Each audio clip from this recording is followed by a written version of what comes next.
नमस्कार, बहुत स्वागत है आप सभी का द जेसी शो में। मैं हूं आपके साथ श्वेता मिश्रा अवस्थी। 3 राज्यों में चुनाव परिणाम आने के बाद हर जगह भगवा नजर आया। जीत यहां पर हो गई, लेकिन इंतजार था कि आखिर इन तीनों राज्यों में मध्य प्रदेश, छत्तीसगढ़, राजस्थान में कमान कौन संभालेगा। एक के बाद एक दिन आगे बढ़ते गए और इंतजार भी बढ़ता गया। ये था कि सब कुछ सामान्य है, बहुमत मिला है, तो फिर चेहरे पे देरी क्यों हो रही है। लेकिन बीजेपी है ये, और बीजेपी की रणनीति, स्ट्रैटेजी बिल्कुल अलग होती है। बीजेपी कब किसे सिंहासन में बैठा दे, जी हाँ, वही सिंहासन जो लगातार फर्स्ट इंडिया दिखाता भी रहा है कि आखिर इसमें बैठेगा कौन। और उस सिंहासन में पहले छत्तीसगढ़ के मुख्यमंत्री का नाम तय होता है, विष्णुदेव साय। इसके बाद मध्य प्रदेश के मुख्यमंत्री का नाम अगले ही दिन तय होता है, मोहन यादव। और इसके बाद नंबर आता है राजस्थान का। राजस्थान, जहां पर इतने सारे चेहरे थे, बड़े बड़े चेहरे, दिग्गज चेहरे, कई बार जीत कर आए, तो रेस में कभी कोई आगे कभी कोई पीछे। लेकिन जो नाम सामने आया वो उस विधायक का था जो पहली बार चुनाव लड़ता है, सांगानेर से जीतता है, सरपंच के चुनाव से अपनी राजनीति की शुरुआत करता है और तय कर दिया जाता है उसे प्रदेश का मुख्यमंत्री। जी हाँ, हम बात कर रहे हैं भजनलाल शर्मा की। लेकिन अब सवाल ये कि आखिर भजनलाल शर्मा को कमान क्यों सौंपी गई। बहुत सारे इसके पीछे कैसे सवाल उठ रहे हैं, क्योंकि ये नाम चर्चाओं में कहीं नहीं था। और जब सवाल इतने ज्यादा हो तो उसके जवाब भी चाहिए, और जवाब करने के लिए द जेसी शो से बेहतर शो हो नहीं सकता। और इसकी समीक्षा के लिए हमारे साथ हैं चैनल हेड जगदीश चंद्रा जी। बहुत स्वागत है सर आपका हमारे इस खास शो में, या कहूँ आपके इस खास शो में। सवाल ये कि आखिर वो क्या वजह थी जो भजनलाल का नाम चुना गया, ये नाम तय किया गया, राजस्थान की कमान इन्हें सौंपी गई। इसका फर्स्ट मैसेज है generation change, transfer of power from old guards to young generation, replacement of senior most person by the junior most person, that is one time MLA Bhajanlal Sharma. और अगर पतझड़ नहीं होगा तो नई कोपलें कैसे खिलेंगी, नई पत्तियां तभी आएंगी जब पतझड़ होगा। इसीलिए माना जा रहा है कि राजस्थान की राजनीति में आज वो एक ताज़ी हवा का झोंका है, इसीलिए सब लोग उनका स्वागत करते हैं। और एक खुशी की बात यह है, विपक्ष के नेता अशोक गहलोत कहा है, आइए दोस्ती का हाथ बढ़ाएं, मिलकर चलते हैं, प्रदेश को एक नंबर का राज्य देश में बनाना है। एक अच्छी शुरुआत है भजनलाल शर्मा के साथ। दूसरा मुख्य इसका मैसेज ये है, एक कार्यकर्ता का सम्मान। एक कार्यकर्ता जो आपने कहा सरपंच से लेके यहाँ तक पहुँचा, 3 बार जो है युवा मोर्चा का अध्यक्ष रहा, 4 साल वो जिला अध्यक्ष रहा। हर बार मैंने देखा एयरपोर्ट में वीआईपीज़ को लेने के लिए वो खड़े मिलते थे मुझे वहाँ पे जो है। पार्टी में अध्यक्ष बदलते चले गए, कभी अशोक प्रणामी, कभी मिस्टर पूनिया, कभी सीपी जोशी, वो वहीं के वहीं थे। 4 साल से कहिए 4 बार वो जो है जनरल सेक्रेटरी इस तरह से यहाँ पे रहे हैं। और एक जो कार्यकर्ता होता है ग्रास रूट पे, जो कहते हैं दरी बिछाने का काम करता है, माइक लगाने का काम करता है, जनता को बुलाने का काम करता है, A to Z, तो ऑल इन वन कार्यकर्ता जो है वो ये थे, और जिनके कारण से ये सम्मान, ये पुरस्कार उनको मिला। और एक दूसरा बड़ा कारण है ब्राह्मण सेंटीमेंट। हालांकि सीपी जोशी हैं उस कोटा के अंदर, लेकिन फिर भी मुख्यमंत्री होता है। बहुत लंबे समय बाद एक ब्राह्मण मुख्यमंत्री राजस्थान को मिला है, जिसके परिणाम आपको 2024 के चुनाव में देखने को मिल सकते हैं। और एक और बड़ा फैक्टर है, अब सही मायने में राजस्थान में डबल इंजन की सरकार है, कोई प्रोजेक्ट रुकेगा नहीं, साधनों की कमी नहीं रहेगी, अर्थव्यवस्था वैसे ही वीक है यहाँ पे। अब उनके आने से, केंद्र के सहयोग से, प्रधानमंत्री के सहयोग से आशा की किरण यहाँ पे हुई है। एक और बताया गया है कि गुटबाजी अब एक तरह से ख़त्म हो जाएगी, बहुत कम हो जाएगी, और शासन का ढर्रा जो 20-25 साल से एक जैसा चला आ रहा है वो भी कम होगा। तो कुल मिला के एक अच्छा प्रयोग है, एक अच्छा प्रयास है। और ये कहें कि प्रधानमंत्री ने उनको जो है एक बर्थडे गिफ्ट दी है। प्रधानमंत्री का साहसिक प्रयोग है एक सामान्य कार्यकर्ता को शासन के सर्वोच्च पद पर लाने का। इसके नरेंद्र मोदी और अमित शाह के प्रयासों की, जेपी नड्डा के प्रयासों की सराहना की जानी चाहिए। सर, वैसे तो भजनलाल शर्मा का नाम किसी के पास नहीं था जब अनाउंस होना था, लेकिन आपको लगता है कि अपनी नियुक्ति का एहसास, आभास, अनुमान खुद भजनलाल जी को था? शायद नहीं था, थोड़ा बहुत होगा, एक आदमी असेस कर लेता है। क्योंकि पिछली बार मैंने पढ़ा कि 21 नवंबर को जो प्रधानमंत्री आए थे और अमित शाह से एयरपोर्ट पे कुछ देर उनकी बात हुई थी, उसके ठीक बाद ललित होटल में अमित शाह ठहरे हुए थे। उन्होंने भजनलाल शर्मा को बुलाया और इतना ही कहा खाली कि भजन तुम जीत जाओगे, मस्त रहो। क्यों सांगानेर से चुनाव जीतना उनके लिए चुनौती थी, तो उन्होंने यही समझा होगा कि सांगानेर कंटेस्ट में मुझे कहा जा रहा है, लेकिन अब मालूम पड़ा वो इस कंटेस्ट में कहा जा रहा था। तो इस प्रकार पूर्वानुमान पूर्व एहसास की बात तो नहीं कह सकते, लेकिन कहीं न कहीं उनको लगता था कि मुझे आशीर्वाद है सीनियर लीडरशिप का, और अगर मैं जीतूंगा तो कम से कम मंत्री जरूर बनूंगा। अब ये भाग्य है, जन्मपत्री का खेल है कि मंत्री बनते बनते वो मुख्यमंत्री बने, और एक सर्वसम्मति के मुख्यमंत्री आज वो दिखाई दे रहे हैं। सर, सांगानेर सीट अपने आप में मुख्यमंत्री के साथ जुड़ गई है, लेकिन इस सीट के साथ एक तरफ कर्मठ कार्यकर्ता पुष्पेंद्र भारद्वाज था जो लगातार काम कर रहे थे, दूसरी तरफ बीजेपी के पूर्व विधायक अशोक लाहोटी थे। इन सब के बीच में भजनलाल शर्मा इतने बड़े अंतर से वहाँ से जीते हैं, इसके पीछे की वजह क्या रही? पीछे की वजह देखिए, मैंने आपसे कहा ना, उनको आत्मविश्वास और नरेंद्र मोदी ने जो रैली की थी यहाँ पे, जिसे कहते हैं जो चेंज हो गया था सारी सिचुएशन जो है, उसका लाभ उनको मिला। बेसिकली जो है प्रधानमंत्री का जो चेहरा था वो काम आया। 48,000 वोट से भजनलाल शर्मा चुनाव जीते, जहाँ चुनाव जीतने पर शंका जताई जा रही थी। आखिरी दिन डॉक्टर जितेंद्र सिंह जो है उनके प्रचार में गए, उन्होंने उसी दिन कहा था कि बहुत कंफर्टेबल स्थिति में है और हम जीतेंगे सांगानेर सीट यहाँ पे जो है। और बाकी अंदरूनी राजनीति है, अशोक लाहोटी वगैरह सब थे, लेकिन इन सब के बावजूद और पुष्पेंद्र सिंह जैसे कर्मठ कार्यकर्ता के बावजूद उनका इतने वोटों से जीत के आना ये सिद्ध करता है कि पूरा आरएसएस, पूरा जो वर्कर्स का ग्रुप है या पूरे जो भाजपा कार्यकर्ता हैं उनके साथ थे, उनका आत्मविश्वास था, उनकी मेहनत थी। और एक्चुअली देखा जाए वही है कि कार्यकर्ता का सम्मान जो है वो जनता ने उनको किया है और वो जीत गए। सर, ये कहा जा रहा है कि प्रधानमंत्री ने अब पंक्तियों के मायने भी बदल दिए हैं, इसका क्या अर्थ है? इसका अर्थ ये है एक तरह से कि आज मैंने देखा पार्टी में तीसरी पंक्ति में बैठे हुए थे भजनलाल शर्मा, उन्हें पहली पंक्ति में ले आए, इसलिए कहा गया कि तीसरी पंक्ति से पहली पंक्ति में। और ये काम केवल नरेंद्र मोदी अमित शाह ही कर सकते हैं। इस तरह का क्रांतिकारी परिवर्तन, पहली बार का एमएलए तीसरी पंक्ति में बैठा हुआ एमएलए जिसे कहते हैं उसे मुख्यमंत्री बना देना, तो इस अर्थ में कहा गया था कि तीसरी पंक्ति में बैठे हैं, लेकिन अब 10 मिनट बाद उस बैठक के जो है मुख्यमंत्री बनने के बाद वो प्रथम पंक्ति में थे। That's all. Sir, Amit Shah के कड़े अनुशासन के बाद भी राजस्थान भाजपा के कुछ छोटे मोटे खेमे और गुट हैं, तो सर नए मुख्यमंत्री किस खेमे के माने जाते हैं? वैसे तो क्या है कि आज सारे गुट धराशायी हो गए एक तरह से देखा जाए तो। एक सरसम्मत चेहरा, एक नॉन कंट्रोवर्शियल चेहरा सामने आया। अब सवाल ये है कि भजनलाल शर्मा किस गुट के करीब हैं, तो गुट जैसी बात तो नहीं है, लेकिन उनके राजनीतिक गुरु रहे ओम बिरला। आज ओम बिरला कैंप में बहुत खुशी थी इनके बनने की, कोटा के वर्कर्स में, कि सबको मालूम है कि उनके राजनीतिक गुरु हैं, आते जाते रहते हैं, शिक्षा लेते हैं, ज्ञान लेते हैं, दैट वे है। दूसरा, जेपी नड्डा से उनकी बहुत पुराने संबंध हैं, अच्छी दोस्ती है। किसी ने कहा कि तो बेस्ट फ्रेंड्स हैं। बेस्ट फ्रेंड्स का मतलब ये कि बहुत अच्छा पारिवारिक संबंध है उनके साथ में जो है। और पिछली बार जो है जब जेपी नड्डा आए और भजनलाल शर्मा मिले तो मुझे ऐश्वर्य ने बताया कि उन्होंने से कंधे पे हाथ रख के कहा कि भजन कैसे, क्या हो, जीत रहे हो, एक तरह से तो आत्मीयता के संबंध जो है, ये दो स्थितियाँ थी। तीसरे एक पावर सेंटर है यहाँ पे, चंद्रशेखर शर्मा जो है, उनके उनसे बहुत अच्छे संबंध हैं। तो कुल मिला के एक सर्वसम्मत चॉइस है जिसे कहना चाहिए।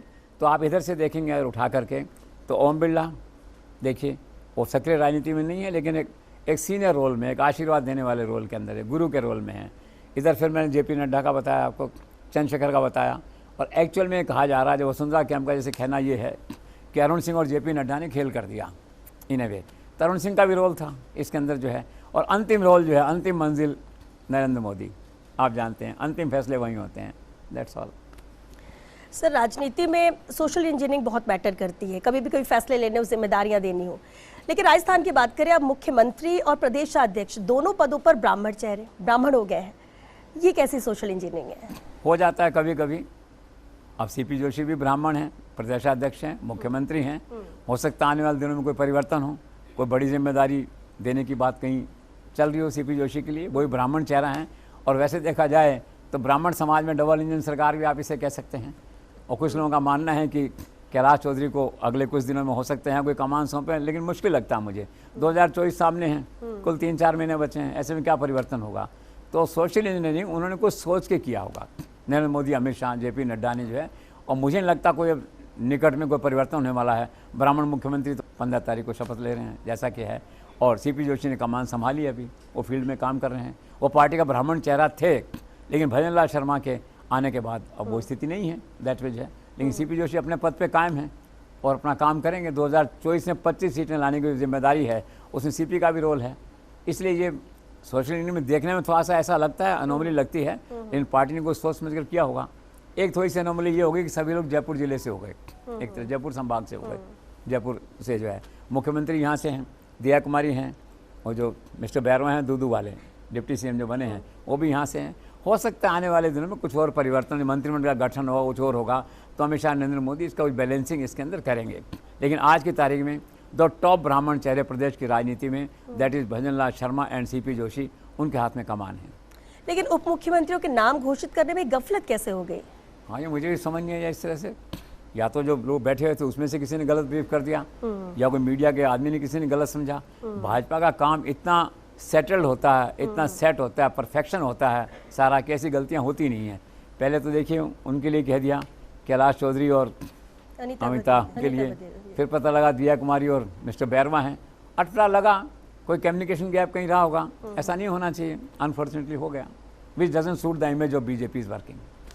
सर, दिया कुमारी और प्रेमचंद बैरवा डिप्टी सीएम बनाए गए। अब इसके पीछे का पूरा बैकग्राउंड क्या है, खासतौर पे इन दोनों नामों के पीछे सोशल इंजीनियरिंग, पूरा बैकग्राउंड क्या है? बैकग्राउंड ये है कि Diya Kumari is one of the most popular faces of Rajasthan in BJP, इसमें तो कोई संदेह है नहीं। उनको पहले मंत्री बनना था केंद्र में 1.5 साल पहले, एन वक्त पता नहीं क्या गुणा भाग हुआ, समीकरण हुए कास्ट के, इक्वेशंस के, कि कोई रह गई उसमें से। लेकिन तभी से प्रधानमंत्री नरेंद्र मोदी, गृह मंत्री अमित शाह, जेपी नड्डा, आरएसएस के लोग, इन सबसे उसका बड़ा अच्छा व्यवहार रहा है, एक पॉपुलर फेस रहा है। अब जो है ये बात आई है कि भाई अब क्यों और ये डिप्टी सीएम क्यों बनाया है, तो मुझे ऐसा लगता है इसके अंदर number 1 they are trying to find some proper and popular replacement of Vasundhara Raje. इसलिए ये कहा जाता है कि वसुंधरा राजे जैसी हैं, अच्छी हैं, सुंदर दिखती हैं, अंग्रेजी पढ़ी लिखी हैं, अंग्रेजी बोलती हैं, शाही परिवार से हैं, ये कुछ कारण ऐसे हैं जो उनको वसुंधरा राजे आज तो आप बन नहीं सकते। वसुंधरा बनने के लिए दिया कुमारी को 15 साल वेट करना पड़ेगा, प्रशिक्षण ट्रेनिंग लेनी पड़ेगी। लेकिन शुरुआत जो है ना उस डायरेक्शन में हुई है। और इसकी शुरुआत कहाँ से हुई, इस मुहावरे की जो है, इस जुमले की। आज से 3-4 साल पहले उनका जन्मदिन था सिविल लाइन्स में, मुझे निमंत्रण आया, सुनील का फ़ोन आया कि सर आपको आना है। मैं चला गया शाम को। तो अब गाड़ी में जब जाते हैं तो ड्राइवर चलाता है गाड़ी, तो हमारा ध्यान अखबार में और इधर ध्यान में होता है, पता नहीं क्या चल रहा है। पहुँचे वहाँ जाके, जैसे मकान में पहुँचे 2-3 हज़ार लोगों की भीड़ थी वहाँ पे। तो मैंने सोचा मैडम के आ गए हैं, मतलब वसुंधरा राजे के आ गए हैं, मैडम तो एक ही रहेगी, वसुंधरा राजे जो है। तो वो वहाँ आ गए हैं। तो ड्राइवर से पूछा भी कहाँ ले आए, उनका साहब दिया कुमारी जी के यहाँ। तो हैरान हुआ, इतनी भीड़, अंदर गया, इतने धक्के पड़ रहे थे भीड़ के अंदर जो है, बहुत मुश्किल से उन तक पहुँचा। तो उन्होंने बुके लिया, तो मैं वहीं बाहर से लौट आया और आते मैंने आदित्य को पट्टी लिखाई कि यंग वसुंधरा राजे का जन्म हो गया राजस्थान में आज। ये 4 साल पहले की बात है। तो एक तो पार्टी इस तरह से रिप्लेसमेंट देखने की कोशिश कर रही है, ठीक है, पॉपुलर हैं, जहाँ से लड़ाओ चुनाव जीत जाती हैं। अभी 71,000 से मैक्सिमम लीड उनकी यहाँ से विद्याधर नगर, वहाँ से उनकी हुई है। लोग कहते हैं सेफ सीट थी, अरे भाई सेफ नहीं हो तो जीतती हैं, वो तो सवाईमाधोपुर में भी जीत गई, राजस्थान में भी जीत गई, वो तो खुद सेफ हैं, जहाँ खड़ी हो जाएंगी वहाँ जीत जाएंगी जाके। तो एक तो ये कारण रहा उनका पॉपुलरिटी और रिप्लेसमेंट ऑफ वसुंधरा राजे, एक प्रयास है करने को उनका जो है। दूसरा क्या, राजपूत सेंटिमेंट है, एक बड़ा ग्रुप है, बड़ा वर्ग है, अभी कुछ घटनाएं भी ऐसी हुई हैं और वोटर हैं, और 2024 का सामने चुनाव है, तो ये राजपूत सेंटिमेंट कारण रहा है। तीसरा एक बड़ा कारण जो है ना राजस्थान में, वो महिलाओं के दुष्कर्म की घटनाएं इतनी ज़्यादा हुई हैं कि प्रधानमंत्री मोदी और अमित शाह बड़े चिंतित रहे हैं। पिछले दिनों जो है अरुण सिंह जी ने एक लिस्ट जारी की थी कि 5 साल में 35,000 दुष्कर्म के केस राजस्थान में इस तरह से हुए हैं जो है। तो उनका फोकस है, अब इनको लाए हैं, वुमेन एम्पावरमेंट का एक मैसेज दिया है कि हम महिला उत्थान में, महिला इसमें सबके साथ हैं ये। और तीसरा मैंने आपसे राजपूत सेंटिमेंट का और ये वुमेन एम्पावरमेंट, मोटी मोटी बातें सब ये हैं जो दिया कुमारी को डिप्टी सीएम बनाने के लिए प्रेरित करती हैं, या ये कारण उनके आने के यहाँ पे बनते हैं। तो लेट्स सी उनको क्या पोर्टफोलियो मिलते हैं और कैसा परफॉर्म करती हैं। और मुख्यमंत्री दूसरा जो आपने कहा था दूदू वाले जो हैं, हाँ ये ठीक है, एक सिंपल विधायक हैं, कास्ट पॉलिटिक्स और कास्ट कोटा के अंदर उन्हें डिप्टी सीएम बनाया गया है। वो पहले एक बार एक कांग्रेसी उम्मीदवार को पहले हरा चुके थे एक बार जो है, और अब उन्होंने बाबूलाल नागर को हराया है। नागर का कंट्रोवर्शियल था, लेकिन फील्ड में पकड़ अच्छी थी, उम्मीद थी लोगों को कि भाई जीतेंगे, लेकिन वो जो रीजनल चीफ मिनिस्टर की थ्योरी चली, हो सकता है उस कारण से हार गए हों।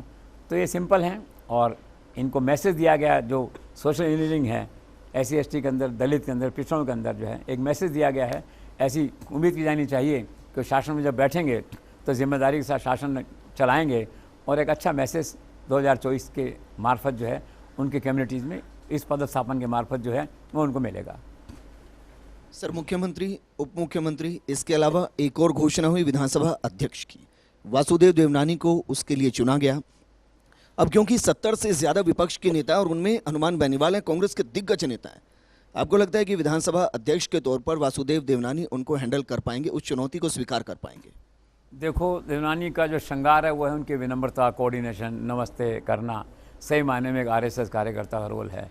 5 चुनाव वो यानी लोढ़ा बता रहे थे, अजमेर से वो जीत गए हैं, 20 साल से विधायक हैं वो जो है, और किसी गुट में नहीं है, इधर ना उधर, काम से काम रखते हैं।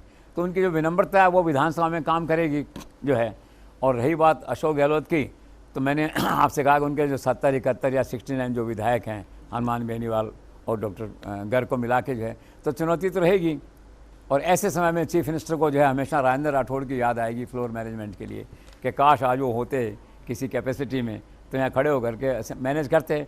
लेकिन होगा सब, सरकार जब देखती चैलेंज आते हैं तो पार्टी उनका सामना करती है। सर, आपने 1 महीने पहले यानी कि 9 नवंबर को ही संकेत दे दिए थे कि इस बार तो राजस्थान में भगवा लहराएगा, और सर वो सच भी हुआ है ये आंकलन। लेकिन सवाल तो सर असली ये है कि जो ये आंकलन है, पूर्वानुमान है, ये कैसे लगा लेते हैं आप? क्या आपको ज्योतिषी भी आती है, ज्योतिषी भी कर लेते हैं? ज्योतिषी नहीं आती, ज्योतिष में थोड़ा विश्वास करता हूँ। चैनल में 4-5 ज्योतिष आते हैं, द कंपनी यू कीप, उनके साथ रहते करते उनकी बातें सुनते हैं, हो जाता है कुछ आकलन हो जाता है। आज 15 साल से मीडिया में है और खबर ही जीवन है, ईटीवी के टाइम से चलता रहा है, तो एक ऐसी असेसमेंट हो जाता है। और फिर क्या होता है, यश अपयश विधि हाथ, किसी आपको यश मिलना होता है, आपका तो कोई आकलन जो है सही निकल जाता है। तो बस ये ऐसे संयोग है, अनुभव है जीवन का, और कुदरत है, नेचर है, और आदित्य की पाठशाला है, कभी कभी ये बता देती है कि इसमें ये है वो है जो है। तो ये सब मिला के पैकेज है पूरा जो है, तो इसी पैकेज से जो है ये सब हो जाता है। अभी मैं फतेहपुर गया था तो ऐसी घटना हुई, तो जिन्होंने दिखा उसका वीडियो देखिए क्या हुआ वहाँ पे जो है। इस राजस्थान की राजनीति के समीक्षा करने वाले चंद महत्वपूर्ण व्यक्तियों में से एक मेरे मित्र श्री जगदीश कातिल साहब। और मैं एक बात बताऊं था ने, ए कातिल साहब जो है ना बाहर हो जाने करे कठिन आवे। जगदीश कातिल अगर फतेहपुर में इस मंच पर है तो ये मान लो कि भारतीय जनता पार्टी की सरकार बन गई है। तो अब देखिए इस तरह से होता है, कभी घटनाएं होती हैं। हम निकले थे उस दिन संजीव श्रीवास्तव के साथ, चलो भी 2-4 कॉन्स्टिट्यूंसी देख के आते हैं जो है। तो पहले दातोसरा जी के यहाँ गए, रास्ते में लक्ष्मणगढ़, तो किसी ने कहा पास ही कॉन्स्टिट्यूंसी में गजेंद्र सिंह जी आए हुए हैं। अब गजेंद्र सिंह का ग्लैमर तो रहता है देखो उनसे मिलने का, क्यों काफ़ी एक्टिव रहते हैं। तो हमने कहा चलो भी चलते हैं वहाँ गए थे, ये बात हो गई। तो इससे और पुष्टि हो गई, तो इससे हमारी जो भी इमेज या ब्रांडिंग या टीआरपी जो भी थी इस घटना से और इम्प्रूव हुई। तो पार्ट ऑफ लाइफ है, तो जो है that's all. Sir, Rajnath Singh ने नए मुख्यमंत्री का नाम कैसे घोषित किया?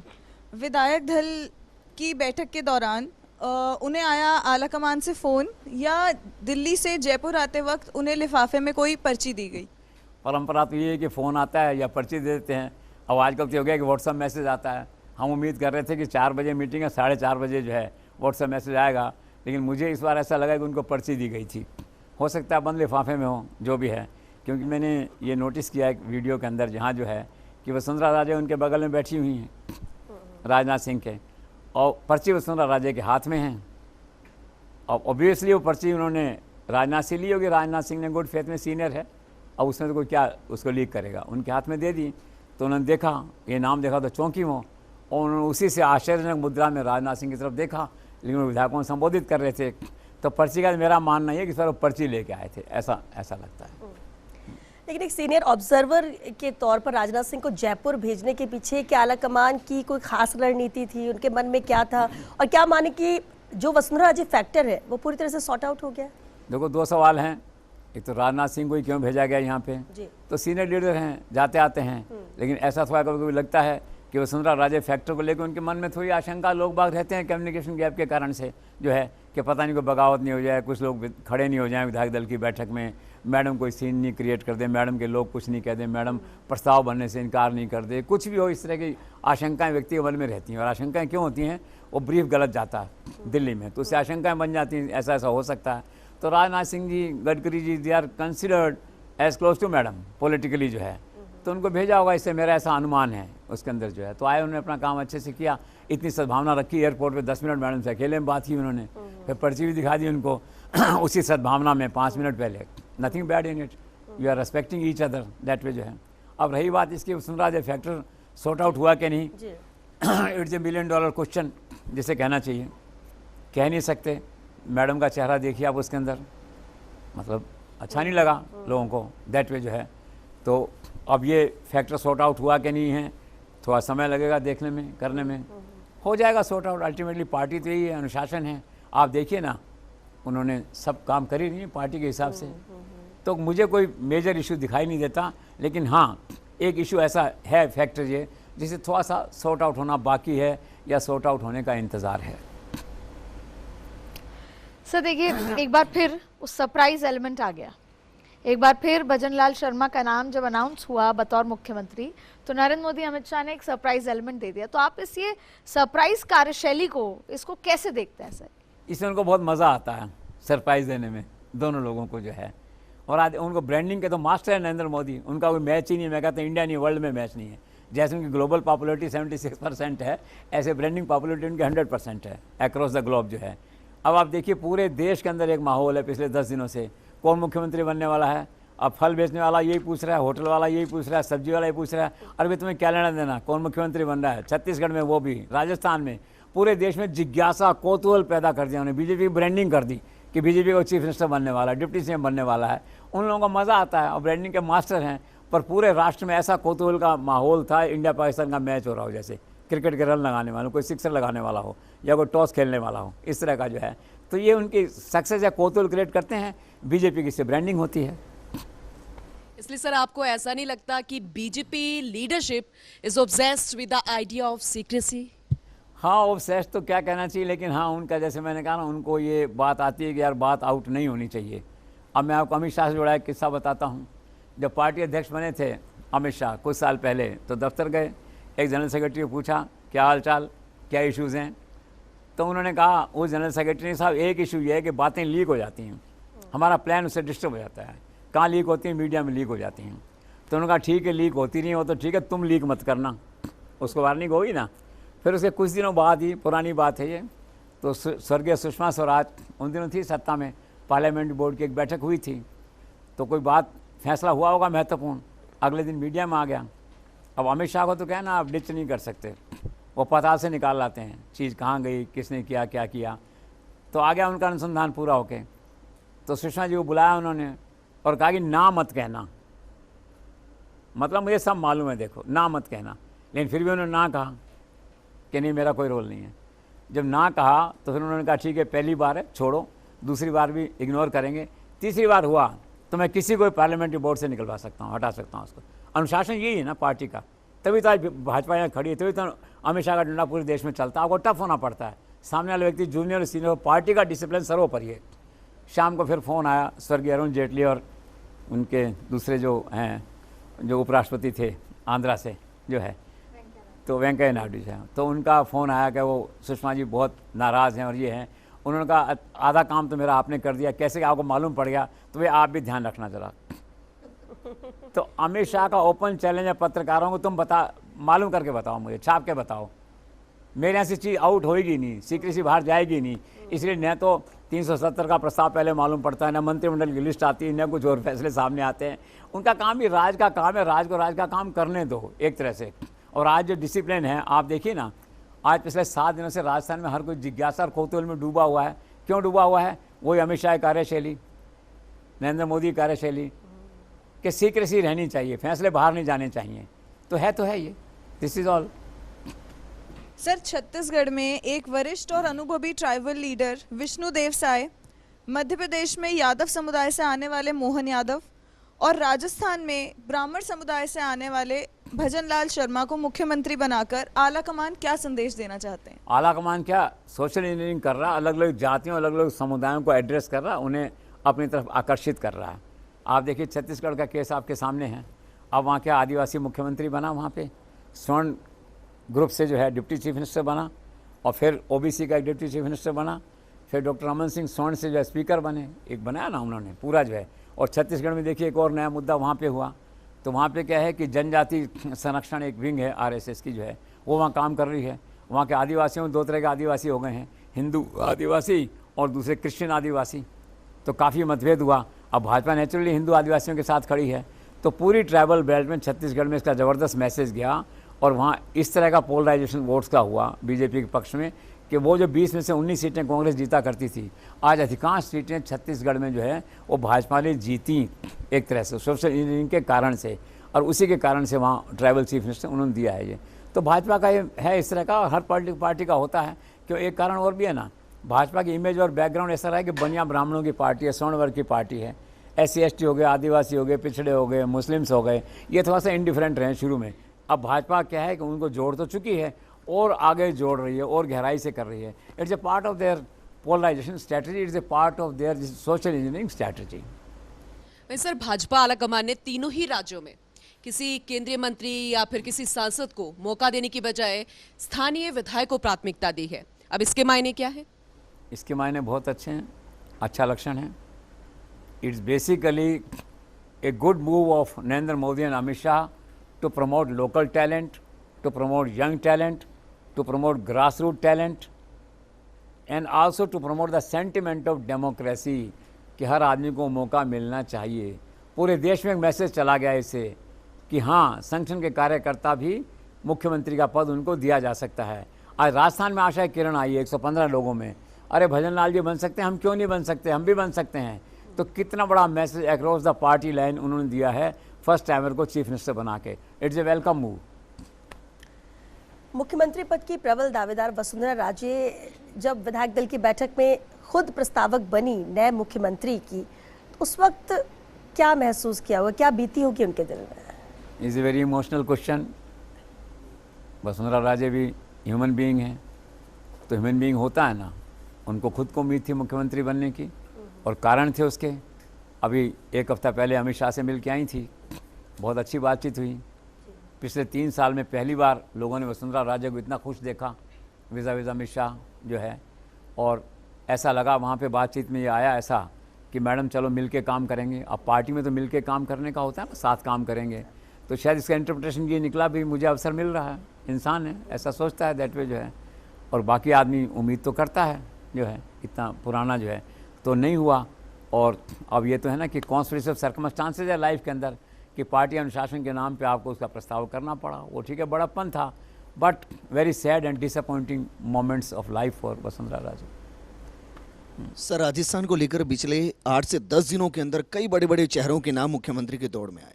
तो सबसे पहले तो पूर्व मुख्यमंत्री वसुंधरा राजे के क्लेम को आप राजस्थान में किस तरीके से देखते हैं? देखिए, पहला क्लेम तो उनका था ना कि natural choice, natural leader, tallest leader, crowd puller, और आम स्थितियाँ रहती वसुंधरा राजे का अगर कोई कम्युनिकेशन गैप नहीं होता आला कमान से और सब कुछ स्मूथ होता तो नेचुरली वो कैंपेन को लीड करती, रीजनल फेस होती, पार्टी चुनाव जीतती, 25 सीटों का भी काफ़ी एक आश्वासन और भरोसा इस तरह का रहता उस समय जो है, अब भी आएंगी मान लो, उसमें रहता। वो नहीं हुआ और कारण रहा कम्युनिकेशन गैप, और वो कम्युनिकेशन गैप आला कमान और मैडम के बीच बढ़ता ही चला गया और इतना बढ़ गया उसका परिणाम ये है कि आज मैडम नहीं है, आज दूसरा व्यक्ति चीफ मिनिस्टर है। द रिजल्ट इज़ विजिबल जो है। अब राजनीति में क्या होता है, खेमे होते हैं, एक पर्टिकुलर खेमा जो है उनकी एक्सेस रही होगी नरेंद्र मोदी अमित शाह तक, तो मैडम के बारे में ब्रीफ किया होगा कि अलग पार्टी बना लेंगी, 200 सीट के उन्होंने उम्मीदवार खड़े कर रखे हैं, अशोक प्रणामी, यूनुस खान इसी काम में लगे हुए हैं। तो कोई आदमी सुनता है तो वो लगता है ना उस तरह से जो है, और मैडम के मन में थोड़ा निराशा का भाव तो 2-3 साल से चल ही रहा है इस तरह से जो है। और फिर क्या मैडम थोड़ा सा फ़ोन पे क्या फ्री हैं, और फ़ोन तो आजकल कहीं सेफ है नहीं दुनिया में, आप जानते हैं जो है। तो अब इस तरह से कुल मिला के ऐसा हुआ कि वो दूरी बढ़ती चली गई और दिल्ली में एक आशंका खड़ी हो गई कि क्या ये बगावत कर देंगी, क्या ये नई पार्टी बना लेंगी। तो ऐसे माहौल में रिश्ते सुधर नहीं सकते ना, इसलिए प्रधानमंत्री जब बीकानेर आए तो फिर कोई ज़्यादा कम्युनिकेशन आपस में नहीं हुआ होता जिस तरह से जो है। तो कुल मिला के, और फिर सबसे बड़ी बात मैंने पहले भी कहा, जन्म पत्री। अब मैडम तो क्या देवी देवताओं में विश्वास करती हैं, देवी देवता उनका साथ भी देते आए हैं, लेकिन इस बार जो है शायद उनकी जन्म पत्री में नहीं था मुख्यमंत्री बनना तीसरी बार, और ये हुआ है। तो मैडम का तो केस इस तरह का है। नेक्स्ट, गजेंद्र सिंह शेखावत के क्लेम को कैसे देखते हैं फिर? गजेंद्र सिंह शेखावत का नहीं बनना वास्तव में आश्चर्यजनक है, क्योंकि 4 साल से सेंटर की पावर ऑफ अटॉर्नी विज़ाविज़ गहलोत सरकार उनके पास ही थी। 4 साल तक उन्होंने चप्पा चप्पा छाना स्टेट का, right from Jaisalmer to Jaipur and Jaipur to Kota and Kota to Bundi and Ganganagar Suratgarh. ऐसा कौन सा जगह जहाँ वो नहीं गए।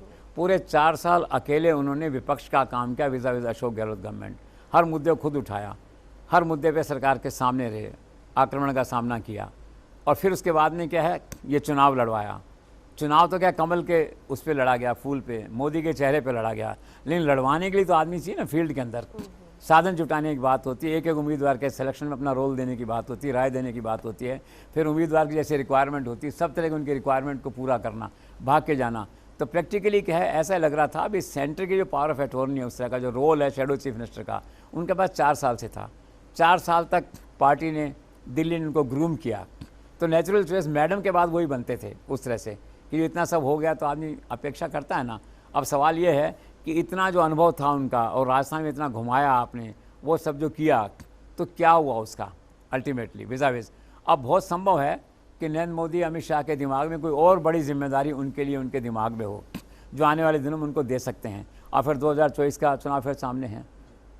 तो ये एक ज़रूर आश्चर्य का विषय रहा, लेकिन गजेंद्र सिंह का रोल बहुत ज़बरदस्त रहा, उन्हें पूरे विपक्ष का काम किया, और सभी लोग ये उम्मीद कर रहे थे कि चूँकि 4 साल से पार्टी ने ग्रूम किया है तो ताजपोशी होगी, बट नो रेग्रेट्स जिसे कहते हैं, डिसिप्लिन पार्टी है, उनकी तरफ से भी कोई देखिए कोई रिएक्शन, कोई बात ऐसी नहीं आई। कितनी बड़ी बात है, इतनी बड़ी घटना हो जाए और व्यक्ति शांत भाव से उस घटना को सब देख रहा है। सर, अश्विनी वैष्णव लगातार नाम उनका आगे चल रहा था, उनके क्लेम को कैसे देखते हैं आप? अश्विनी वैष्णव का बड़ा इंटरेस्टिंग किस्सा है। आज से 6 दिन पहले जो बात आई थी सूत्रों से कि रात को 1 बजे अखबार में पढ़ा था कि बात आई थी कि जेपी नड्डा, अमित शाह और प्रधानमंत्री की बैठक हुई, रात 1 बजे तक चली पीएमओ में, 3 घंटे बैठक हुई पीएमओ या पार्टी हेडक्वार्टर पे, जिसमें प्राइम मिनिस्टर मौजूद थे, और अश्विनी वैष्णव के नाम पे एक सहमति बनी कि बिल्कुल निर्विवाद चेहरा हैं, राजस्थान के जोधपुर के हैं, नरेंद्र मोदी के करीब हैं, विजनरी हैं, और क्या है कि कोई कंट्रोवर्सी नहीं है, किसी ग्रुप का कोई उसमें कोई ताल्लुक नहीं है ये। तो बात बनी कि इनके नाम पे आम सहमति है।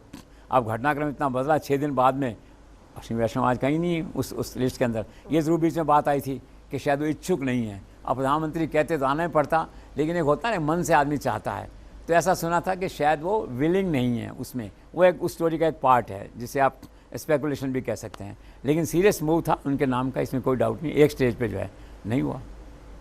सर, डॉक्टर किरोड़ी लाल मीना के क्लेम को आप कैसे देखते हैं? हाँ, उससे पहले है कि he is very happy in Delhi, और प्राइम मिनिस्टर का थिंक टैंक हैं, वेल प्लेस्ड हैं, देश की बहुत बड़ी जिम्मेदारियाँ, रेलवे की जिम्मेदारी, IIT में उनके पास है, ही इज़ फाइन। हाँ, आप पूछेंगे? हाँ, डॉक्टर किरोड़ी लाल मीना। हाँ, किरोड़ी लाल मीणा का भी ऐसा ही है, वो राजस्थान के बहुत सीनियर लीडर हैं, और मुख्यमंत्री बनते और बहुत ज़्यादा होता तो स्पीकर बनाते आप उन्हें, स्पीकर के लिए शायद हो सकता है वो तैयार होते ना होते, दैट वे जो है। तो ये थोड़ा सा अजीब लगा, क्योंकि ऐसी संभावना थी कुछ दिनों पहले कि उन्हें मुख्यमंत्री की कुर्सी मिलेगी। वो अपने आप में एक तूफ़ान है, सारा संघर्ष किया है, जिसने गजेंद्र सिंह ने विपक्ष का रोल प्ले किया है। एक मायने में किरोड़ी ने भी, डॉक्टर किरोड़ी ने भी एक बेल्ट के अंदर, पूरे के अंदर जो है ना, विपक्ष का रोल किया है। इमरजेंसी के टाइम से प्रधानमंत्री को जानते हैं, इमरजेंसी के जो पर्चे छपते थे गुजरात के अंदर, राजस्थान में बांटने का काम जो है इनके जिम्मे होता था। अब आप देखिए, मुझे किसी ने कहा कि 12 दिसंबर 1988 को जो है सवाई माधोपुर में सीमेंट फैक्ट्री का आंदोलन हुआ, बड़ी ज़बरदस्त पिटाई विटाई की पुलिस ने, बहुत घायल हो गए, अमेरिका उपचार के लिए गए। तब से किरोड़ी लाल हीरो हैं अपने फील्ड के जो हैं, 5-6 बार MLA रह चुके हैं, 3 बार MP रह चुके हैं। तो ऐसी संभावना थी। और अभी क्या है, प्राइम मिनिस्टर को इस्तीफा देने जब 10 लोग गए थे, ये भी साथ गए थे, PM ने किसी से बात नहीं की, इनसे पूछी कैसे हैं डॉक्टर साहब, एक तरह से तो प्रधानमंत्री इनसे प्रभावित हैं। तो ऐसी संभावना थी कि हो सकता है इस बार एक दलित चेहरा, आदिवासी चेहरा, आपका ये दलित पिछड़ा, ऐसे चेहरा दे दिया जाए जो पूरे देश में वोटों को जो है ना एग्जोनेट कर सके जो है, लेकिन वो नहीं हुआ। This is all. और कैलाश चौधरी के क्लेम को कैसे देखेंगे? कैलाश चौधरी का किस्सा और दिलचस्प है, हम भी उसकी चपेट में। एक खबर आई काफ़ी रिलायबल सी कि भाई वो बन गए इस तरह से, राजनाथ सिंह ने उनसे कहा कि 3 बजे जयपुर पहुँचिए और चार्टर बुक है, और घटनाओं ने कुछ ऐसा कन्फर्मेशन में भी रहा, लेकिन अल्टीमेटली ये हुआ, वो ऐसे हुआ जैसे आज नाम आया कि डिप्टी CM बनेंगे वो। तो आज कोई न कोई मैकेनिज्म इस तरह का रहा दिल्ली में, जिससे कि हम भी भ्रमित हुए और बाकी लोग भ्रमित हुए, और बाद में फिर क्लैरिटी हुई कि न तो CM बन रहे हैं, न डिप्टी CM बन रहे हैं, और आने वाले समय में कोई बात होगी तो होगी, इस तरह की जो है। और वैसे क्या है कि अभी बायतू का इलेक्शन हुआ था, तो काफ़ी उनसे कहा गया था कि एक वो बागी खड़ी होगी थी, उसको बैठाओ, वो नहीं खड़ा। पहले उनसे कहा गया तुम लड़ो खुद, तो वो लड़े नहीं, बागी को बैठा नहीं पाए। तो आला कमान तो शायद उनसे उतना प्रसन्न नहीं है। तो ऐसे में बात, आदित्य ने कहा बात गले नहीं उतरती है कि उस माहौल में आला कमान का जो मूड है उनको देखते हुए उस देश मुख्यमंत्री बने। लेकिन अब राजनीति और क्या है कि प्रेस तो सोर्सेज से चलती है ना, भरोसेमंद सूत्र से जिन्होंने बात बताई थी, तो हमने चला वो नहीं है, अभी मंत्री हैं, वो मंत्री रहेंगे, तो इसका चुनाव लड़ेंगे, उसके बाद जो है सो है। सर, अर्जुन राम मेघवाल के क्लेम को कैसे देखते हैं? अर्जुन राम मेघवाल एक अच्छी चॉइस है, अगर आज मुख्यमंत्री की वैकेंसी होती है, 2 मुख्यमंत्री होते हैं, आप कहिए जिसको 3 को बनाते हैं, जैसे आप अर्जुन मेघवाल को बना सकते थे। एक तो क्या है, दलित लीडर हैं और सुलझे हुए हैं, नॉलेजेबल हैं और ठहरे हुए हैं, पेशेंस है उनके अंदर, एक अच्छे लीडर हैं और प्रधानमंत्री के भरोसे के हैं और अमित शाह के भरोसे के हैं। मैंने पिछली बार कहा था ना, एक बार कोई मिलने गए थे अमित शाह घर पे, शायद ड्राइवर वगैरह नहीं था, तो अमित शाह उनकी गाड़ी में बैठ के चले गए जहाँ उनको जाना था जो है। तो कितना भरोसा डेवलप किया। और लॉ मंत्रालय देखो, लॉ मिनिस्ट्री उनके पास आज है। Would have been a good choice. और आगे भी कभी अवसर आएगा राजस्थान में तो मुख्यमंत्री के लिए जब जब वैकेंसी होगी और जब जब नाम कंसिडर होंगे तो उसमें ना मेघवाल का नाम भी कंसिडर होगा। सर दिया कुमारी भले ही डिप्टी सीएम बनी, पर सीएम के रेस के क्लेम को आप कैसे देखते हैं? हाँ, पब्लिक परसेप्शन उनके लिए बहुत ज़्यादा था। जिस दिन वो विधायक बनी थी उसी दिन से मार्केट में था वो सीएम बन रही है, सीएम बन रही है, बहुत ज़्यादा हल्ला था इस बात का जो है। लेकिन डिप्टी सीएम बन गई, इज़ फाइन। सर बीकानेर से सिद्धि कुमारी, उनके क्लेम को आप कैसे देखते हैं? देखो, ये बात आ रही थी कल परसों कि भाई ये हमने उस दिन आकलन में कहा था, और आकलन में ये कहा था कि भाई देखिए आदिवासी एक वहाँ दे दिया आपने, ओबीसी दे दिया, तो यहाँ पे क्या है कि एक स्वर्ण होगा और स्वर्ण में कहा गया महिला होगी, ये बात आई। तो दिया कुमारी की जब बात चली तो अचानक किसी ने ये कहा, शायद लक्ष्मण राघव ने कहा, किसने कहा बीकानेर से, कि वो जो है ये बन सकती हैं चीफ मिनिस्टर जो है, तो उनका नाम उसमें आया। बाकी वो क्या है कि विधानसभा में ज़्यादा रुचि लेती नहीं है। अब पिछले 5 साल चला है तो कोई ज़्यादा उनका आना जाना है नहीं। उनका दरबार बीकानेर में लगता है, बीकानेर में पॉपुलर हैं, उनका राज है वहाँ पे जो है, तो इज़ फाइन, वही है वो। सर बाबा बालकनाथ, उनके क्लेम को आप कैसे देखते हैं? बालकनाथ का नाम जो चलते थे, शुरू के 2-3 नाम चलते थे, उसमें उनका नाम था और था पार्टी के, अगर पार्टी हिंदू कार्ड खेलना चाहती है, एक दूसरा योगी क्रिएट करना चाहती है, तो वो बेस्ट चॉइस थे। एक पार्टी ने सर्वे भी करवाया, शायद जेपी नड्डा ने करवाया सर्वे, कि मुख्यमंत्री के लिए बेस्ट फेस कौन सा है, तो मैंने सुना है कि उसमें मैक्सिमम नंबर जो है वो बालकनाथ को मिले अभी 4 दिन पहले जो है। तो चॉइस में थे, संभावना थी, एक ट्रम्प कार्ड था उनके पास, लेकिन उन्होंने हिंदू कार्ड खेलने के बजाय या वो एक योगी और क्रिएट करने के बजाय, यूपी के बाद दूसरा योगी क्रिएट करने के बजाय जो है, उन्होंने ये ठीक समझा कि कार्यकर्ता को चांस दिया जाए, ब्राह्मण को चांस दिया जाए, फर्स्ट टाइमर को चांस दिया जाए, यंग लीडरशिप को चांस दिया जाए। और जो उनका नारा है शुरू से मोदी अमित शाह का कि हमें नेक्स्ट जनरेशन के लोगों को लाना है ताकि अगले 10-15 साल जो है वो लोग राज कर सकें। वसुंधरा राजे नहीं बनी तो उसका मेन कारण ही ये है कि उन्होंने पॉलिसी डिसीजन ले लिया आला कमान ने। इसमें अच्छा बुरा होने की बात नहीं किसी के लिए भी। उन्होंने कह दिया कि हम यंग जनरेशन लाएंगे, सेकंड जनरेशन को आगे करेंगे, तो वसुंधरा का नया बनना उसी का एक पार्ट है। तो बालकनाथ एक कंटेंडर थे और सर्वे भी था, लेकिन नहीं। सर और सीपी जोशी, उनके क्लेम को कैसे देखते हैं? उनका क्लेम ये था कि उनको मतलब राजस्थान में एक टावरिंग फिगर हैं, चाहे वो संवैधानिक पद पे हैं, वो हैं ओम बिरला। बहुत ठहरे हुए, शांत, प्रभावशाली, पार्लियामेंट कितनी अच्छी चलाई उन्होंने देखी, नरेंद्र मोदी अमित शाह कितने प्रभावित हैं और विपक्ष के लोग भी प्रभावित हैं, एक सामान्य सहमति की बात आप जो करते हैं। तो ऐसा सुना मैंने कि जब ये इनका चयन हुआ सीपी जोशी का, तो वो भी Om Birla school of politics को बिलोंग करते हैं, दैट वे, जैसे मैंने पहले आपसे कहा जो है। तो एक अच्छा था, एक लोगों को संभावना थी कि भाई सीपी जोशी एक साफ़ सुथरा चेहरा हैं, विनम्र हैं और ब्राह्मण चेहरा हैं, तो नाम ऐसा लगता था कि, और लेकिन वो बात बीच में यहाँ आके रुक गई ना कि हमें एमपी को देना ही नहीं, हम तो एमएलए को देना है, तो शायद ये भी कारण रहा। लेकिन वो भी एक अच्छे कंटेंडर हैं for the times to come. और इस रेस में एक और अहम नाम है राज्यवर्धन सिंह राठौर, इनके क्लेम को कैसे देखेंगे? अब इनका क्लेम तो देखो और उलझ गया, थोड़ा सा सीएम बनते तो बन जाते। अब जयपुर में पहले 3-3 लोग हो गए, अब कालीचरण कैसे होंगे, राज्यवर्धन कहाँ होंगे, करना तो पड़ेगा कुछ, लेकिन एक थोड़ी सी होगी ना दुविधा। और कॉम्पिटेंट आदमी, बिल्कुल सीएम की रेस के व्यक्ति थे वो, और सीएम बना देते तो चलाते। उनका अनुभव अच्छा है, यंग है, चुनाव इतना अच्छा जीता उन्होंने, देखिए अचानक 15 दिन पहले सूचना आई और चुनाव जीता उन्होंने जो है, तो इज अ गुड चॉइस, भाग्य। सर ओम माथुर सीनियर नेता, ओम माथुर उनके नाम क्लेम है। को कैसे? हाँ, Om Mathur would have been also again a very good choice. उनका नाम भी 3-4 दिन पहले ही सुनने को मिला था जब छत्तीसगढ़ का उन्होंने चुनाव जितवाया। वैसे तो क्या है ना, जन्मपत्री का खेल है, जो मैंने आपसे पायलट के लिए कहा था, 2 बार बनते बनते रह गए। अब इनका वैसे जन्मपत्री का लगता है, मैंने गुजरात में इनको देखा है, प्रधानमंत्री के साथ, अमित शाह के साथ इनकी निकटता को देखा है। गुजरात के प्रभारी थे जब मोदी का चुनाव हुआ वहाँ पर, यूपी के प्रभारी रहे, महाराष्ट्र के प्रभारी रहे, मेरे ख्याल सीनियर मोस्ट बीजेपी पॉलिटिशियन हैं, और अब वो छत्तीसगढ़ के प्रभारी रहे और चुनाव जितवाया उन्होंने जो है। तो बस कुछ भाग्य की बात है, बाकी वो परफेक्ट चॉइस है किसी बड़े असाइनमेंट के लिए। आप उसको अगर यूनियन मिनिस्टर बना दें किसी और बड़ी जिम्मेदारी के साथ तो वहीं पद से निभाएंगे, गुड चॉइस, पॉपुलर चॉइस उन्होंने राजस्थान, लेकिन अभी नहीं हुआ। Let's see what is in his fate in the coming days. Sir Bhupendra Yadav, उनके क्लेम को कैसे देखते हैं? भूपेंद्र यादव क्या मास्टरमाइंड स्ट्रैटेजिस्ट हैं जिसे कहते हैं, और राजस्थान की पॉलिटिक्स से मास्टर हैं, अजमेर के हैं लेकिन दिल्ली में रम गए हैं। स्वर्गीय अरुण जेटली के टाइम से उन्होंने राजनीति को सीखा है, काम को सीखा है, और पार्टी के लीगल थिंक टैंक कहे जाते हैं और पॉलिटिकल कहे जाते हैं। उनको गुजरात की जिम्मेदारी दी, बिहार की जिम्मेदारी दी, परफेक्ट जिसे कहते हैं। उनका आंकड़ों का हिसाब किताब, आपका होमवर्क, फीडबैक बहुत ज़बरदस्त होता है। और वसुंधरा राजे लास्ट टाइम जब हुआ था तो वो लड़े थे साथ, रथ में गए थे साथ बैठ के, जो है सारा था। तो ऐसा माना जा रहा था कि अगर कोई ओबीसी देते हैं अगर आप राजस्थान में तो भूपेंद्र यादव एक अच्छी चॉइस हो सकते हैं, हो सकते थे। दिस इज़ ऑल, तो इसलिए उनका नाम मार्केट में आया था। सर सुनील बंसल की क्लेम को आप कैसे देखते हैं? देखो सुनील बंसल का तो वैसे तो कोई क्लेम नहीं है, वो एक डार्क हॉर्स है राजस्थान की राजनीति में। जब भी कोई बड़ी बात होती है उनका नाम आता है। पट्टी चल गई, योगेश ने पता नहीं किसने चला दी कि वो आज जयपुर में है, लेकिन पता लगा बाद में कलकत्ता में है। जो पहले लगा कि जयपुर में है तो जयपुर में थोड़ा हल्ला हुआ गया, वो जयपुर में है आज जैसे होता है ना अभी, अगर जयपुर आए हुए हैं तो है।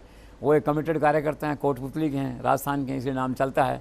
लेकिन उन्होंने इतने कम समय में अपनी ऐसी इंडिस्पेंसेबल पोजीशन बना ली है संगठन के अंदर अमित शाह के साथ में, जो है कि अब उनका दिल्ली छूटना मुश्किल है। और बड़ी बड़ी जिम्मेदारियां उनको दी गई हैं, बंगाल की और कुछ और स्टेट्स की दी गई हैं। तो मुझे लगता नहीं कि निकट भविष्य में राजस्थान आने वाले हैं। वैसे तो अब कोई पोस्ट नहीं है 5 साल तो, और बीच में कोई बदलाव हो ऐसा मुझे अभी लगता नहीं इस तरह का, जो है। लेकिन राजस्थान की राजनीति में हमेशा एक बड़े कंटेंडर, और दिल्ली की राजनीति में हमेशा बड़े कंटेंडर सुनील बंसल हमेशा रहेंगे। सर इन्हीं सवालों के इर्द गिर्द मेरा एक और सवाल है, क्योंकि अभी आपने जिक्र भी जिस तरह से किया, मुख्यमंत्री की दौड़ में लोकसभा स्पीकर ओम बिरला का भी नाम आया, इसे कैसे देखते हैं? वो दौड़ में तो उन्होंने हमेशा कहा कि मैं दौड़ में नहीं हूँ, मैं यहाँ खुश हूँ और इतने बड़े पद पे हूँ, और ऐसी संभावना है दिल्ली में लगातार कि उनको सेकंड टर्म मिलेगा। जो उनके सक्सेस रेट है, G20 कराया, नए पार्लियामेंट की बिल्डिंग बनी, और भी सारे काम को इतना शांति से करते हैं। और राजस्थान में पहले से इतना मान सम्मान है, लेकिन चूंकि क्या है कि राजस्थान की हर कॉन्स्टिट्यूंसीज में उनकी पकड़ इतनी थी, उनका होमवर्क इतना ज़बरदस्त था, उनके पास फीडबैक था, तो उससे कई बार मन में सवाल उठता था कि कहीं ये वो तो नहीं। एक जो कहते हैं ना, ज़रा सी आहट होती है तो दिल सोचता है कहीं वो तो नहीं। तो कई दूसरे जो कंटेंडर थे वो कभी कोई सोचा करते थे यार बिरला साहब तो नहीं आ रहे कहीं बीच के अंदर, ओम जी तो नहीं आ रहे कहीं, जो है ये करते करते रह गए। ओम जी तो शुरू से स्पष्ट है उनका, और उनको तो प्रधानमंत्री कहते तो आ जाते, जो है।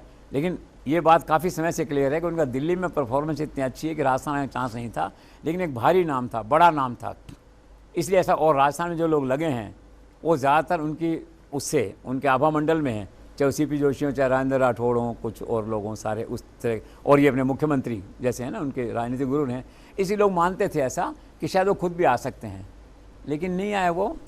और वो अब तो लोकसभा में हैं ही, और सेकंड टर्म मिलने के पूरे आसार हैं, या कोई बहुत बड़ी जिम्मेदारी तो मुझे लगता नहीं अब सेकंड, इससे बड़ी क्या जिम्मेदारी होती है लोकसभा स्पीकर से, जो है। तो चुनाव जीतेंगे भारी बहुमत से कोटा का, जो है, और फिर दिल्ली में हम उनको देखेंगे, जो है। और खबर वो कभी देते नहीं हैं, तो ये आप ध्यान रखिए। यादी मुझे 100 बार कह चुकी, मैंने कहा मैं कोशिश करता हूँ, मैंने 1 बार कोशिश करी, मिला उनसे सर खबर तो बताओ कोई, जो है ये। तो उनका एक ही होता है बढ़िया बढ़िया है, सब अच्छा होगा, जो है ये। और फिर एक महाराज रखा हुआ उन्होंने, वो नाना प्रकार के व्यंजन बना के ले आता है पत्रकारों के लिए, तो आप जाइए उनके व्यंजन खा के आ जाएंगे, खबर वो नहीं देंगे आपको। कि सबसे बड़ी बात क्या है, बाकी सब जो हैं पॉलिटिशियन वो पत्रकारों को गले लगाते हैं खबर देने के लिए, अपने प्रोजेक्शन के लिए। ये मीडिया से संपर्क इसलिए रखते हैं भी खबर मत छापना मेरी, रिवर्स है, उनको कोई प्रोजेक्शन नहीं चाहिए, ये मीडिया शाही। तो खबर तो मिलेंगी नहीं उनसे, जो है आप जाएं व्यंजन खा के लौट आएँ तो ठीक है, अच्छी बात है।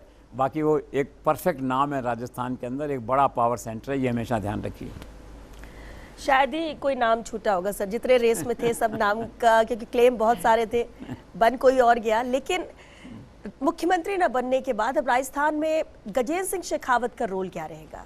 देखो रोल मैंने कहा ना, वो सेंटर से एम्बेसडर टू राजस्थान है, पहले भी थे अब भी रहेंगे, क्योंकि एक्चुअल जो दिल्ली वालों का जो कॉन्फिडेंशियल काम है, या जो चुनाव से रिलेटेड काम है, या एजेंसी से रिलेटेड कोई काम था, कोई फीडबैक की बात थी, वो उनके पास है।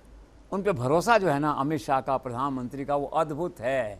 मैंने ये भी सुना था उस समय 4 साल पहले को बड़ी जिम्मेदारी उनको दे रहे थे उस समय, जो है, तो शायद किसी ने, बड़े नेता ने कहा कि इनको तो हमने राजस्थान के लिए रखा हुआ है, तो मेंटल तय ही था। और जन्म पत्रिका होता है, नहीं होगा और कोई बड़ी जिम्मेदारी ध्यान में रही होंगी, हो सकता है और बड़ी जिम्मेदारी आने वाली हो। लेकिन राजस्थान में अभी क्या होगा कि केंद्र की ओर से, प्रधानमंत्री अमित शाह की ओर से राजस्थान के आंख और कान वही रहेंगे। जितने सीक्रेट ऑपरेशंस होंगे, पॉलिटिकल ऑपरेशंस होंगे, मेरा ऐसा मानना है वो कैरी करेंगे। और उनके उसको ये सब लोग जानते हैं यहाँ पे जो है, और सीनियर हैं, तो भजन लाल शर्मा और सब लोग जो है ना, उनसे बहुत अच्छा तालमेल रहेगा। और मेरा मानना है कि एक पुल का काम करेंगे इन बिटवीन, और 24 के चुनाव में उनकी बहुत बड़ी भूमिका होगी। अब फिर से चुनाव लड़ाना, खुद भी लड़ना है जोधपुर में अशोक गहलोत के सामने, ठीक है ना, और खुद का चुनाव, और पार्टी को राजस्थान में 25 सीटों में चुनाव लड़ाना है। ये जिम्मेदारी मेरा ऐसा मानना है कि चूँकि विधानसभा उन्होंने लड़ाई है एक तरह से काफ़ी हद तक, तो लोकसभा वही लड़ाएंगे, और he is a man to mark in future. Sir, Bhajpa के 8 बागी विधायक जो अब निर्दलीय जीत कर आए, क्या उनको मंत्रिमंडल में जगह मिलेगी? उनकी भूमिका क्या रहने वाली आगे? ये अमित शाह के मूड पे निर्भर करता है, नरेंद्र मोदी के मूड पे निर्भर करता है। बागी थे, अब भाजपा की आज तक की पॉलिसी है कि जो गया तो गया, वापस नहीं आया वो कभी लौट के, इस तरह से जो है, तो मेंटली तो रिकनसाइल नहीं होंगे इनको लेने के लिए। और बहुमत की कोई कमी है नहीं, 115 तो आप ऑलरेडी हैं, कोई इशू नहीं है इसके अंदर जो है। और वैसे वो ठीक है, उनके पास विकल्प नहीं है, वो लिख के देंगे हमेशा सरकार को कि हम आप सरकार के आपके साथ हैं जो है। तो ये पॉलिसी डिसीजन है, इसको अमित शाह लेंगे। लेकिन अमित शाह का जो टेम्परामेंट है और जो मूड है उन लोगों का दिल्ली में काम करने का, तो लगता है कि शायद वो अब निर्दलीय ही रहेंगे। Let's see. सर, क्या एक निर्दलीय विधायक के रूप में यूनुस खान भी देंगे नई सरकार का समर्थन? यूनुस खान का देखिए, तो मैडम के साथ हैं, उनका वोट मैडम डिसाइड करती हैं। फ़ोन आ जाएगा तो वोट दे देंगे। पर सवाल ये है ना, वोट चाहिए किसको? अभी अमित शाह को तो नहीं चाहिए, भजन लाल शर्मा को नहीं चाहिए वोट, अभी अरुण सिंह को नहीं चाहिए, 115 लोग हैं, वोट की ऐसी कोई मारामारी है नहीं यहाँ। और सबसे बड़ी बात क्या है, व्हिप आता है तो यहाँ से तो एबसेंट हो नहीं सकता, अमित शाह का डंडा है। दूसरी पार्टी के लोग फिर भी हो सकता है, अशोक गहलोत के 2 आदमी एबसेंट हो गए, कोई और एबसेंट हो गया, इंडिपेंडेंट एबसेंट हो गया, तो एबसेंट हो नहीं सकते, तो इनको ज़रूरत तो उस तरह से है नहीं। लेकिन फिर भी क्या है, यूनुस खान का चुनाव जीतना एक अच्छी बात है। क्यों वो रोया था इस बात से कि मुझे पार्टी ने मौका नहीं दिया, निकाल दिया। तो एक लोकतंत्र होता है, लोकतंत्र में क्या जनता ने उनका सम्मान किया, उनको चुनाव जिताया, तो अच्छी बात है। वो विधानसभा में आएंगे, बोलेंगे। और वसुंधरा राजे भी भाजपा में हैं, पर एक लाइन की बात है, वसुंधरा राजे से वो इतना ज़्यादा अटैच हैं एक तरह से कि उनके बारे में जब कोई बात चलती है तो मैडम का चेहरा ध्यान आता है, दैट इज है। But he is a good person, popular है, चुनाव जीता उन्होंने। और ये भाजपा की एक चुनौती थी एक तरह से उनको, अरुण सिंह वगैरह कि यार इसको नहीं जीतना है, होता है ना, हर पार्टी का अपना रोल होता है, अपना स्टैंड होता है। तो उस डिफाई करके उसको जो है ना ओवर रूल करके एक तरह से जो है यूनुस खान ने चुनाव जीता, और अपने आप के अंदर एक विधायक हैं। और वो समर्थन करेंगे नहीं करेंगे तो खास महत्व की बात नहीं है। सर, संसद की सदस्यता छोड़कर चुनाव जीतने वाले डॉक्टर किरोड़ी मीणा, राज्यवर्धन राठौड़, बाबा बालकनाथ, आपको लगता है मंत्रिमंडल में जिम्मेदारी दी जाएगी? देखो, ये तो पॉलिसी डिसीजन है। तो डॉक्टर किरोड़ी लाल का तो मतलब मुझे बहुत आश्चर्य है, अब क्या होगा। स्पीकर उनको बनना नहीं था, स्पीकर बन भी क्या कोई दूसरा आदमी। तो ऐसी कौन सी बड़ी जिम्मेदारी है? या फिर प्रधानमंत्री के मन में ये है कि लोकसभा में काम लेके केंद्र में महत्वपूर्ण मंत्री बनाए इनको 4 महीने बाद, 5 महीने बाद, या तो ये हो सकता है। वो ऐसे खाली नहीं छोड़ सकते आप उनको, न वो खाली बैठ सकते हैं। तो कुछ न कुछ तो हुआ इस मंत्रिमंडल में, तो मुझे नहीं लगता उनका कोई वो तैयार होंगे किसी छोटे मोटे पद के आने के लिए जो है। बाकी 2 जो आपने कहे, राज्यवर्धन जी और वो तो ठीक है, जो पार्टी का मैंडेट आएगा उनको करना पड़ेगा। और कोई मंत्रालय राज्यवर्धन राठौड़ हो सकता है, बालकनाथ भी हो सकते हैं। यह पॉलिसी डिसीजन है नरेंद्र मोदी अमित शाह का जो है। लेकिन डॉक्टर किरोड़ी मीणा के सरकार में आने की संभावनाएं रूल्ड आउट है, he is too senior a man. Sir, चुनावों से पहले राज्य में ईडी की कई कार्रवाई हुई थी, क्या ये कार्रवाई अब भी जारी रहेंगी? देखो, ऐसा लगता नहीं, क्योंकि ईडी का एक्सपेरिमेंट वैसे डिबेटेबल रहा राजस्थान में। पहले तो होमवर्क नहीं हुआ। शुरू में प्लान ये था कि सरकार पे एक भ्रष्टाचार का एक टीका लगाना है सरकार पे एक तरह से, कि आपकी सरकार करप्ट है, और मुद्दा बनाया था भ्रष्टाचार को। जेपी नड्डा आए थे कैंपेन लॉन्च करने, ये बात हुई थी। लेकिन होमवर्क नहीं हो पाया प्रॉपरली, या फीडबैक प्रॉपर नहीं पहुंचा, या फैसला नहीं कर पाया कि कार्रवाई करें कि नहीं करें, कहीं काउंटर प्रोडक्टिव नहीं हो जाए ये कार्रवाई। और इसी उधेड़-बुन में करते करते एक दोतासरा पे कार्रवाई हो गई, और वो कार्रवाई काउंटर प्रोडक्टिव हो गई। ऐसे हो गई कि अगले दिन लक्ष्मणगढ़ तो बंद हुआ, 7 वाला कस्बा और बंद हो गया वहाँ पे। वो बैठे बैठे घर चुनाव जीत गए जो है। पता नहीं पहले जीतते कि नहीं जीतते, शंका थी उस बात में जो है, और चुनाव जीत गए। तब से एक प्रश्नवाचक चिन्ह लग गया इस तरह से भी, ये अपने को करना है कि नहीं, मतलब इस तरह का जो है। वैसे तो क्या ईडी स्वतंत्र है भाई, पॉलिटिकली तो सब काम वो नहीं करते ना, वो उनके पास जो डाटा होता है, जो होमवर्क होता है, उससे वो चलते हैं। तो अभी क्या है, जब पॉलिसी डिसीजन, लेकिन ज़्यादा संभावना ये है कि नई सरकार आई है, सबको साथ लेके चलना चाहेगी, ऐसा मुझे लगा। And let's see what comes in future. Sir, अब नया सस्पेंस शुरू हो गया है कि नई सरकार का नया मंत्रिमंडल कैसा होगा, उसमें कौन कौन होंगे और किनको किस तरीके से विभागों का वितरण किया जाएगा। देखो, it's too early A question. बाकी मेन बात तो सामने आ गई, मुख्यमंत्री आपके सामने हैं, डिप्टी चीफ मिनिस्टर दोनों आपके सामने हैं, देख लिए। उनके विभाग जो हैं वो दिल्ली से डिस्कशन करके तय होंगे और मंत्रिमंडल की लिस्ट भी दिल्ली से होकर आएगी। लेकिन ऐसा सुना जा रहा है कि जब शपथ होगी तो 10-12 मंत्री एक साथ शपथ ले सकते हैं, क्योंकि भाजपा आजकल क्या है कि डिसाइसिव गवर्नेंस का मैसेज जो है नरेंद्र मोदी और ये लोग जो है दे रहे हैं। अब देखिए, हर जगह सेम डे डिक्लेयर हुआ, सीएम डिक्लेयर हुआ, डिप्टी सीएम डिक्लेयर हुआ, स्पीकर डिक्लेयर हुआ, शपथ भी जिस दिन होगी तो ऐसा माना जा रहा है कि 10-12 मंत्री एक साथ शपथ लेंगे, उनके हिसाब से होगा। लेकिन अब चूँकि 2 डिप्टी सीएम हैं एक तरह से जो है, और जिसमें दिया कुमारी तो काफ़ी प्रोमिनेंट डिप्टी सीएम है, तो महत्वपूर्ण विभाग इनको मिलेंगे, ऐसा माना जा रहा है। और सरकार के अंदर फिर कोई दूसरे लोग आएंगे जैसे, तो विभागों का वितरण वहीं तय होगा। और स्लाइटली अर्ली है थोड़ा सा कि शपथ हो जाए। सर, नई सरकार में गवर्नेंस का स्वरूप कैसा होगा? सरकार में गवर्नेंस का स्वरूप 2-3 बातें बड़ी क्लियर है। एक तो ट्रांसपेरेंट होगी गवर्नेंस पूरी की पूरी, नो इफ बट, ट्रांसपेरेंस जो भी है ट्रांसपेरेंट। सेकंड क्या, रिजल्ट ओरिएंटेशन पे फोकस रहेगा इसके अंदर जो है। तीसरा क्या है कि ज़ीरो टॉलरेंस ऑन करप्शन, ये 3 बात रहेंगी, बिल्कुल क्लियर है। और पीएमओ का रोल रहेगा इसके अंदर, क्यों उनकी सरकार है, जैसे यूपी में रहता है, गुजरात में रहता है, रोल रहेगा। केंद्र सरकार की बड़ी योजनाएं ठीक से लागू हो रही हैं कि नहीं, यहाँ पे जो है ब्यूरोक्रेसी ठीक से काम कर रही है कि नहीं, कोई ऐसे काम तो नहीं हो रहे कि सरकार की बदनामी हो रही है जिससे 2024 में उसका प्रभाव पड़े। और गवर्नेंस गुड गवर्नेंस है कि नहीं, रिजल्ट ओरिएंटेड गवर्नेंस है कि नहीं, ट्रांसपेरेंट गवर्नेंस है कि नहीं, ये एक थर्ड आई के रूप में दिल्ली वाले देखते हैं मंत्रालय। तो उसमें थोड़ा सा पीएमओ का सुपरविजन जिसे कहते हैं वो उसमें रहेगा। और बेसिकली वही ट्रांसपेरेंट होगी, डिलीवरी ओरिएंटेड होगी, और एक अच्छी गुड गवर्नेंस जिसे कहते हैं उसकी आशा की जानी चाहिए। सर, क्या नई सरकार आने पर राज्य में आएंगे नए मुख्य सचिव और नए डीजीपी भी? आमतौर पे तो ऐसा होता है। अभी देखिए, चीफ सेक्रेटरी राजस्थान की बात तो थोड़ा डिफरेंट है, वैसे वो रिटायर हो रही हैं, एक्सटेंशन पे हैं 31 को। उसके बाद दिल्ली में उनको बड़ी जिम्मेदारी मिल सकती है, उनका अच्छा लाइजन है दिल्ली में, अच्छी इमेज है, दैट वे पॉपुलर फेस हैं, रिजल्ट ओरिएंटेड हैं, सबको साथ लेके चलती हैं जो है। और रही बात डीजीपी की, अब डीजीपी वैसे एफिशिएंट हैं, खुद ब्राह्मण हैं। अब सरकार तो सारी ब्राह्मणों की होगी, देखा है तो चीफ मिनिस्टर ब्राह्मण, सीपी जोशी ब्राह्मण, और कितने सारे गिनाए थे आपने जो है वो ब्राह्मणों की सरकार है इनवे जो है। तो एक और ब्राह्मण डीजीपी भी हैं यहाँ पे जो है। हालांकि कास्ट से उसका कोई इशू नहीं है ब्यूरोक्रेसी का, वो एफिशिएंट हैं और आउटस्टैंडिंग हैं, और उनकी 30 साल की नौकरी है, तो 30 साल की उनकी ACRs होती हैं नौकरी में, वो आपको आउटस्टैंडिंग दिखेंगी।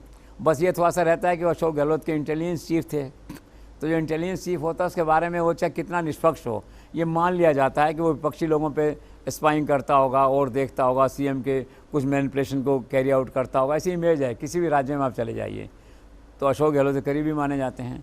तो हो सकता है, रूल्ड आउट नहीं है कि चेंज हो कुछ इस तरह का जो है। बाकी ऑफिसर मेरिटोरियस हैं और ट्रांसपेरेंट है, पॉलिसी डिसीजन है, नॉर्मली चेंज करते हैं। अभी मैंने कहा ना, सीएम पे डिपेंड करेगा।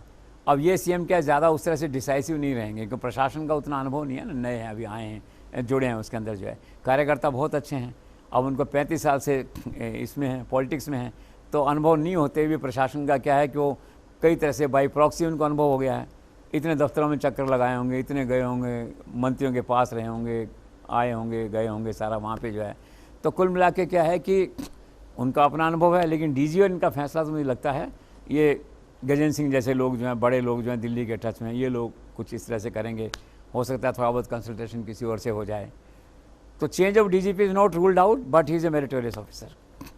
सर, ऑफिसर्स का जिक्र आपने किया, इसी से जुड़ा हुआ मेरा अगला सवाल है। सवाल ये है सर कि नई सरकार के सत्ता में आते ही पुरानी सरकारों की तरह, पिछली सरकारों की तरह ही क्या पिछली सरकारों में रहे अफसरों को क्या नई सरकार साइडलाइन करेगी या फिर पनिश करेगी, या आपको लगता है कि मेरिट के आधार पर फैसले लेगी?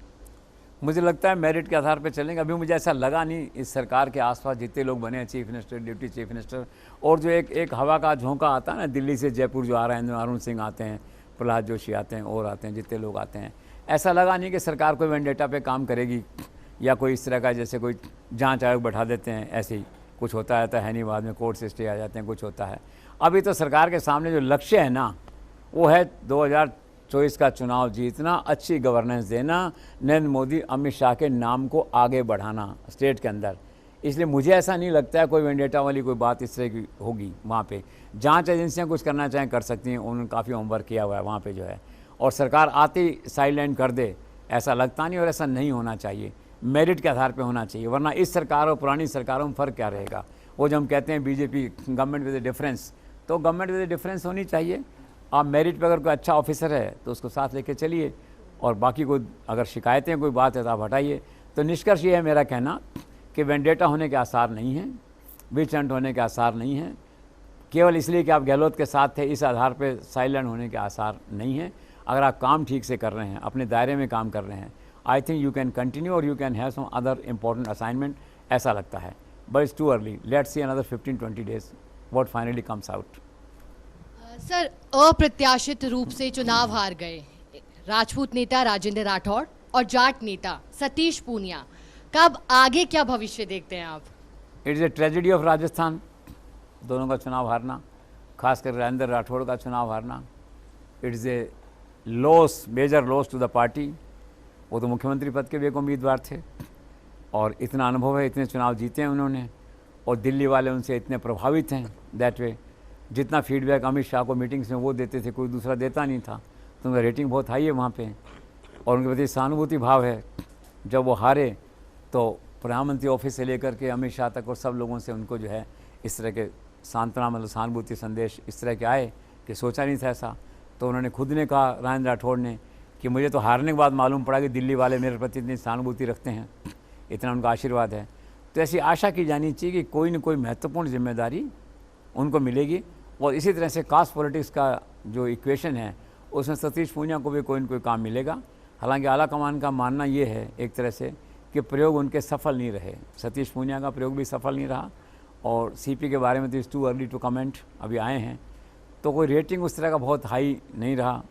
और वसुंधरा फैक्टर को हैंडल करने का काम सौंपा गया था, लेकिन ये नहीं कहा गया था कि आप हिमुलेट ही कर दें, पोर्सन की गाड़ी को हटवा दें, अपनी गाड़ी लगवा दें, छोटी छोटी बातें इस तरह की जो है, और मुख्यमंत्री बनने के लिए नारे लगा दें लोग आपके नाम के जो है।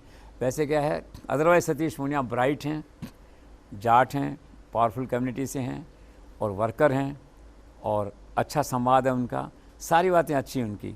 बस थोड़ा सा ये नेगेटिव गया कि उनका कार्यकाल था बहुत प्रॉमिसिंग नहीं था, एक तरह से थोड़ा सा डिबेटेबल हो गया जो है, लेकिन जिम्मेदारी तो मिलेगी। अब यह है कि दोनों एक साथ हैं, तो जो राजेंद्र राठौड़ के लिए होगा कुछ इम्पोर्टेंट उनके लिए भी होगा, तो let's see what comes out, लेकिन पार्टी इनकी सेवाओं का उपयोग करेगी। सर, क्या वसुंधरा राजे समर्थक दो बीजेपी के सीनियर लीडर्स अशोक परनामी और राजपाल सिंह शेखावत जो है उनको नई सरकार में कोई बड़ी जिम्मेदारी मिलेगी?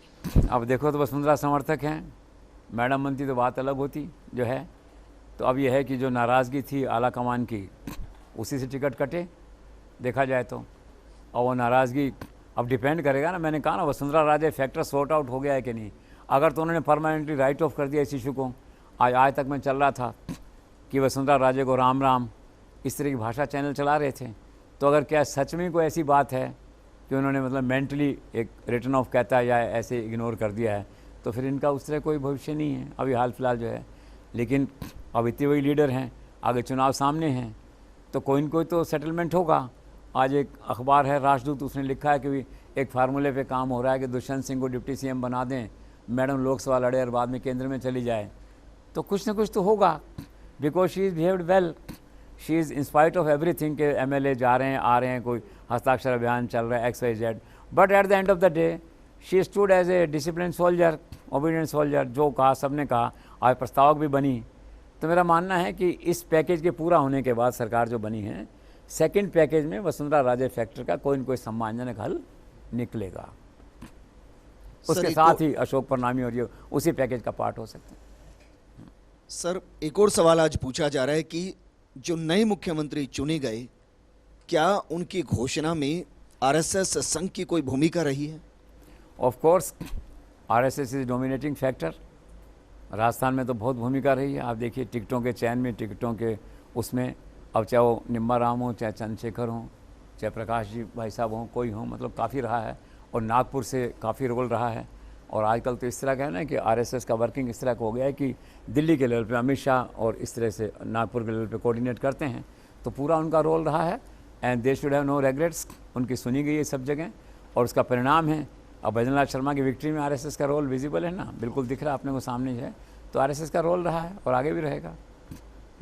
वसुंधरा राजे का ये और आरोप बीच में सॉरी, और कांग्रेस को अफसोस है उनके पास कोई आरएसएस नहीं है, ज़मीन पे काम करने वाली कोई एजेंसी उनके पास नहीं है। कई बार उनको याद आती है आरएसएस की, पर आरएसएस खड़ा करने में 100 साल लगते हैं। राहुल गांधी कहाँ खड़ा कर पाएंगे एक अलग आरएसएस। एनी हाउ सर, सवाल मेरा ये था कि वसुंधरा राजे का आरोप था कि गहलोत सरकार ने उनकी कई जन कल्याणकारी योजनाओं के नाम बदल दिए। अब जब नई सरकार आ गई है, बीजेपी की सरकार आ गई है, तो क्या उन योजनाओं का नाम फिर बदला जाएगा? लगता नहीं है ऐसा।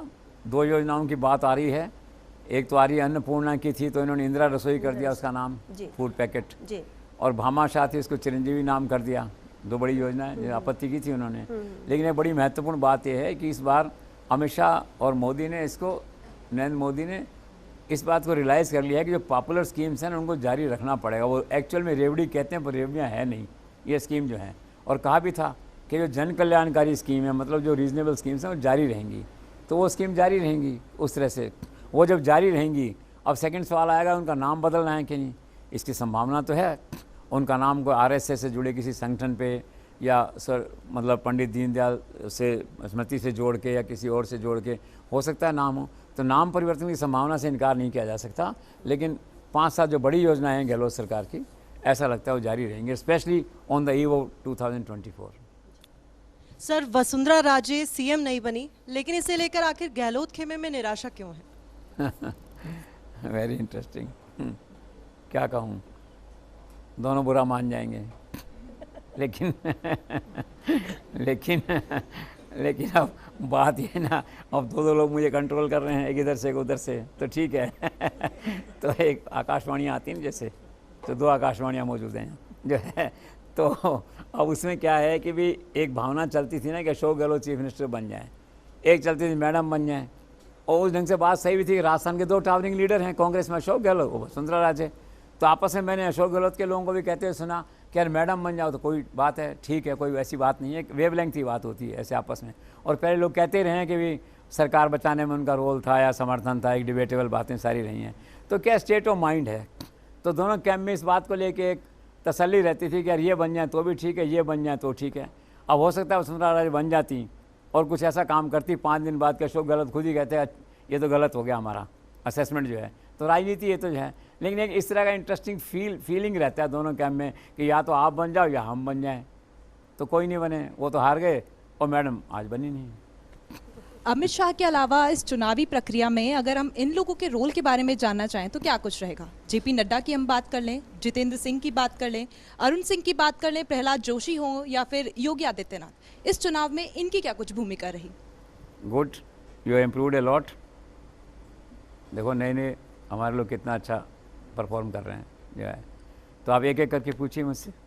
सर, अरुण सिंह की बात कर लेते हैं। एक एक करके पूछ लीजिए। सबसे पहले आप जेपी नड्डा का बता दीजिए। ठीक है, जेपी नड्डा का बड़ा अच्छा रोल रहता है, कोऑर्डिनेशन का रोल रहता है इस तरह का। पुरानी बीजेपी नई बीजेपी के बीच में पुल का काम का रोल रहता है। जो लोग नाराज़ होते हैं उनको मनाने का रोल रहता है। मैडम बहुत नाराज़ होती थी तो मैडम को 1 घंटा सुन लेते थे, तो भड़ास निकल जाती, इंसान है, हम अपनी बात कह के आ जाते हैं जो है। तो उनका अच्छा रोल है। यहाँ के उन्होंने सभाएँ भी करी, राजस्थान से उनके पारिवारिक रिश्ते भी हैं, जुड़ाव भी है। और मैंने कहा मुख्यमंत्री जो है उनके बेहद करीबी रहे हैं, आपस में हंसी मजाक के रिश्ते रहे। तो उनका रोल जेपी नड्डा का चुनाव में अच्छा था, एक कंसोलिडेटिंग रोल था, कोऑर्डिनेटिंग रोल था, जिसे कहते हैं इंस्पायरिंग रोल था, तो अच्छा रोल था उनका। प्रहलाद जोशी? प्रहलाद जोशी का अच्छा था। वो तो बेसिकली क्या है कि लो प्रोफाइल और जिसे कहना चाहिए कि डाउन टू अर्थ और ग्रास रूट लोगों को जो महत्व देते हैं। शुरू में जब आए थे तो लगा था ऐसा कि यार न तो इनसे हम बात कर सकते हैं, हमारी भाषा समझते हैं, न वो हमसे बात कर सकते हैं, हमारी भाषा समझते हैं। ये कुछ दिन तक ये ओहापोह की स्थिति रही, लेकिन बाद में धीरे धीरे हो गया, आपस में एक दूसरे की अंडरस्टैंडिंग हो गई, वेवलेंथ बन गई। तो प्रहलाद जोशी ने अच्छा काम किया। और सबसे बड़ी बात ये हुई कि उनकी जो ऑर्गेनाइजेशनल स्किल्स थी वो इस चुनाव में सामने आई। पहले उत्तराखंड में देखने को मिली थी और राजस्थान देखने को मिली। तो बहुत संभव है कि आने वाले दिनों में प्रहलाद जोशी को संगठन के हिसाब से मंत्री होने के साथ साथ कोई बड़ी जिम्मेदारी नरेंद्र मोदी सौंपें। योगी आदित्यनाथ? वो तो देखिए पॉपुलर हैं ही, वो तो आज उनकी डिमांड जो है नरेंद्र मोदी अमित शाह के बाद तीसरे नंबर पे हैं और बहुत अच्छा रेस्पॉन्स आया। मैंने सुना था पिछली बार कि वो 47 कितने में गए थे तो 27 से 28 सीटों पे जो जीते, यहाँ पे भी है। और टोटल मिला के अगर देखते हैं उनका टोटल का ही था वो तो कि 47 उन्होंने मीटिंग्स करी और शायद 35 समथिंग जो है जीते वहाँ से। एक फोर्स हैं चुनाव के अंदर और नरेंद्र मोदी और उनको काम में लेते हैं। जितेंद्र सिंह और अंत में अरुण सिंह, दो और नाम। एक वो आपने शर्मा का नाम बताया जो मामूस की बात करते हैं, योगी की तो हेमंत जो है वहाँ के, हेमंतो जो है वहाँ के, उनकी भी काफ़ी पॉपुलरिटी चौथे नंबर पे वो आ गए हैं। वो क्या है कि वो नए राष्ट्रवादी हैं एक तरह से, मतलब क्या है एक नई राष्ट्रवादी फोर्स के रूप में उभरे हैं। आसाम में जाके जो है उनको महत्वपूर्ण जिम्मेदारियाँ सौंपी गई हैं वहाँ से जो है तो, और 2 कार्यकाल भी जिस तरह से वो कर रहे हैं। और यहाँ पे एक फ़ायदा ये है इसका, मैं विषय से हट के बात कर रहा हूँ कि अगर ये भजन लाल शर्मा जैसे बने हैं तो क्या होता है सेकंड जनरेशन 10-15 साल तक आप रह सकते हो, आप रिपीट हो सकते हो और अच्छा काम करते हैं तो 2 पारी 3 पारी खेल सकते हैं, बिस्वा की तरह, योगी की तरह और लोगों की तरह वहाँ पे जो है। और आपने एक नाम किस बताया था? डॉक्टर जितेंद्र सिंह। हाँ, डॉक्टर जितेंद्र सिंह, उनका अच्छा रोल था। ही is A low profile person और वेरी साइलेंट परफॉर्मर। वो आए यहाँ पे, किसी को ज़्यादा खबर नहीं हुई और कोई ज़्यादा हल्ला नहीं हुआ। 2 महीने वो रहे राजस्थान के अंदर, जगह जगह प्रचार किया उन्होंने। और चांस देखिए ऐसा कि भजन लाल शर्मा की जो आखिरी चुनावी मीटिंग थी वो डॉक्टर जितेंद्र सिंह ने करी वहाँ सांगानेर में जो है। He prove to be lucky for Bhajan Lal Sharma जो है। तो Bhajan Lal Sharma owes a vote of thank to doctor Jitendra Singh. और सर आखिर में एक नाम और, BL संतोष के बारे में। हाँ, BL संतोष तो देखो टावरिंग आदमी है। वो शुरू में आए थे, बाद में उन्होंने कहा भी सब ठीक है यहाँ पे। उनका बेसिक काम होता है देखने का भी बीजेपी और RSS की भी तालमेल ठीक रहे और हायर लेवल पे कोई बात नहीं तो मैं उसको कह दूँ। वो शुरू में आए, संतुष्ट होकर चले गए, फिर कमान उन्होंने अरुण सिंह को सौंप दी। अब अरुण सिंह तो क्या ना all season man of all seasons हैं, बहुत अच्छे से अशोक क्लब में रहे थे इन तक। उन्होंने तो बोरिया बिस्तर राजस्थान में डाल दिए 2-3 महीने से, यहीं रहे वहाँ पे जो है, सबको साथ लेके चले और कोई तनाव नहीं, कोई इशू नहीं, चाहे मीडिया हो चाहे कुछ और हो, ऑलवेज अवेलेबल, 1 घंटे पे फ़ोन उठाना। ये ऐसी बातें हैं जो अरुण सिंह बहुत अच्छे कोऑर्डिनेटर रहे और उनके जीवन में जो सफलताएं रही होंगी, राजस्थान का चुनाव उनकी एक और बड़ी सफलता के रूप में माना जाएगा। हमेशा नरेंद्र मोदी दरबार में उनके नंबर बढ़े होंगे। सर नए चेहरे को राजस्थान की कमान मिली है और कह सकते हैं जाहिर तौर पे चुनौतियां ज़रूर होंगी, तो इन चुनौतियों को किस तरीके से देखते हैं आप? चुनौतियाँ तो सीरियस हैं देखो, पर लाइफ ही चैलेंज है अगर उस तरह से देखें हम इस बात को तो है। वो चैलेंज कैसे है कि अब देखिए नए मुख्यमंत्री हैं, जो मैंने कहा ना प्रशासन का ज़्यादा पुराना अनुभव नहीं है, लेकिन कुर्सी सिखाती है और जनता से जुड़े रहें, ग्राउंड से जुड़े रहें, सब फाइलें जानते हैं, काम करवाने के लिए दफ्तरों के चक्कर लगाते रहें लाइफ के अंदर, भरतपुर में यहाँ वहाँ सब जगह जो है, तो कुर्सी सिखाएगी, सीख जाएंगे, कोई बात नहीं ऐसी। लेकिन क्या 2 चैलेंजेस उनके सामने हैं। एक तो उनके सामने है पॉलिटिकल चैलेंज, आप देखिए, और दूसरा उनके सामने है गवर्नेंस के चैलेंज। तो पॉलिटिकल चैलेंज तो सवाल ये कि नरेंद्र मोदी का जो मैंडेट है अमित शाह का 25 सीटें जीत के लाना है वसुंधरा राजे के, उसमें जो आम धारणा है वसुंधरा राजे आएगी तो 25 जीत के लाएगी, भाई तुम भी जीत के लाओ। सबसे बड़ा मैंडेट ये है उनके लिए, चुनौती ये है 25 सीटें जीत के लानी है। सेकंड ये है जो भी थोड़े बहुत गुटबाजी, लोकल झगड़े, बागी, इन सब को हैंडल करना है ताकि अगले चुनाव में वैसी बगावत नहीं हो कि 8 आदमी फिर खड़े हो जाएं, जीत के आ जाएं आपको वहाँ से जो है। तो पार्टी को एकजुट रखना, सबको साथ लेके चलना, झगड़े मिटाना, ये उनकी सेकंड चुनौती है। और गवर्नेंस की चुनौतियाँ कई हैं। सबसे पहली चुनौती गवर्नेंस की ये है कि MLA जो बेलगाम हो गए थे, अशोक गहलोत के टाइम में जो रीजनल चीफ मिनिस्टर हर MLA बन गया था, प्रशासन में हस्तक्षेप था, चपरासी से कलेक्टर तक की पोस्टिंग में रोल था, SP को फ़ोन जाते थे, इन्वेस्टिगेशन चेंज करने की बात होती थी, क्रिमिनल मैटर्स में होता था इस तरह का। अशोक गहलोत की पॉलिटिकल मजबूरी थी, पॉलिटिकल कंपल्शन थे, तो ये सब हुआ उस समय जो है। तो MLAs ने क्या है जिसे कहते हैं ना रन अमक, ऐसा कुछ अंग्रेज़ी में कहते हैं जैसे, और ये बोल इन चाइना शॉप, क्यों भाई तुम्हारी अंग्रेज़ी जो है। तो कुछ ऐसा हुआ प्रशासन फील्ड के अंदर जो है, तो लोगों ने तौबा कर ली और उनको लगा बिहार में आ गए हैं कि हम यूपी में बैठे हैं, इस तरह से पुराना बिहार पुरानी यूपी में बैठे हैं। तो सबसे पहली चुनौती ये है कि MLAs का डे टू डे हस्तक्षेप है, इसको रोकना है, क्योंकि भजन लाल शर्मा के सामने कोई चुनौती नहीं है जो गहलोत साहब के सामने थी जोड़ के रखने की। 115 हैं, अमित शाह का डंडा है, कोई चिंता नहीं है किसी बात की, चलाइए आप इसको जो है।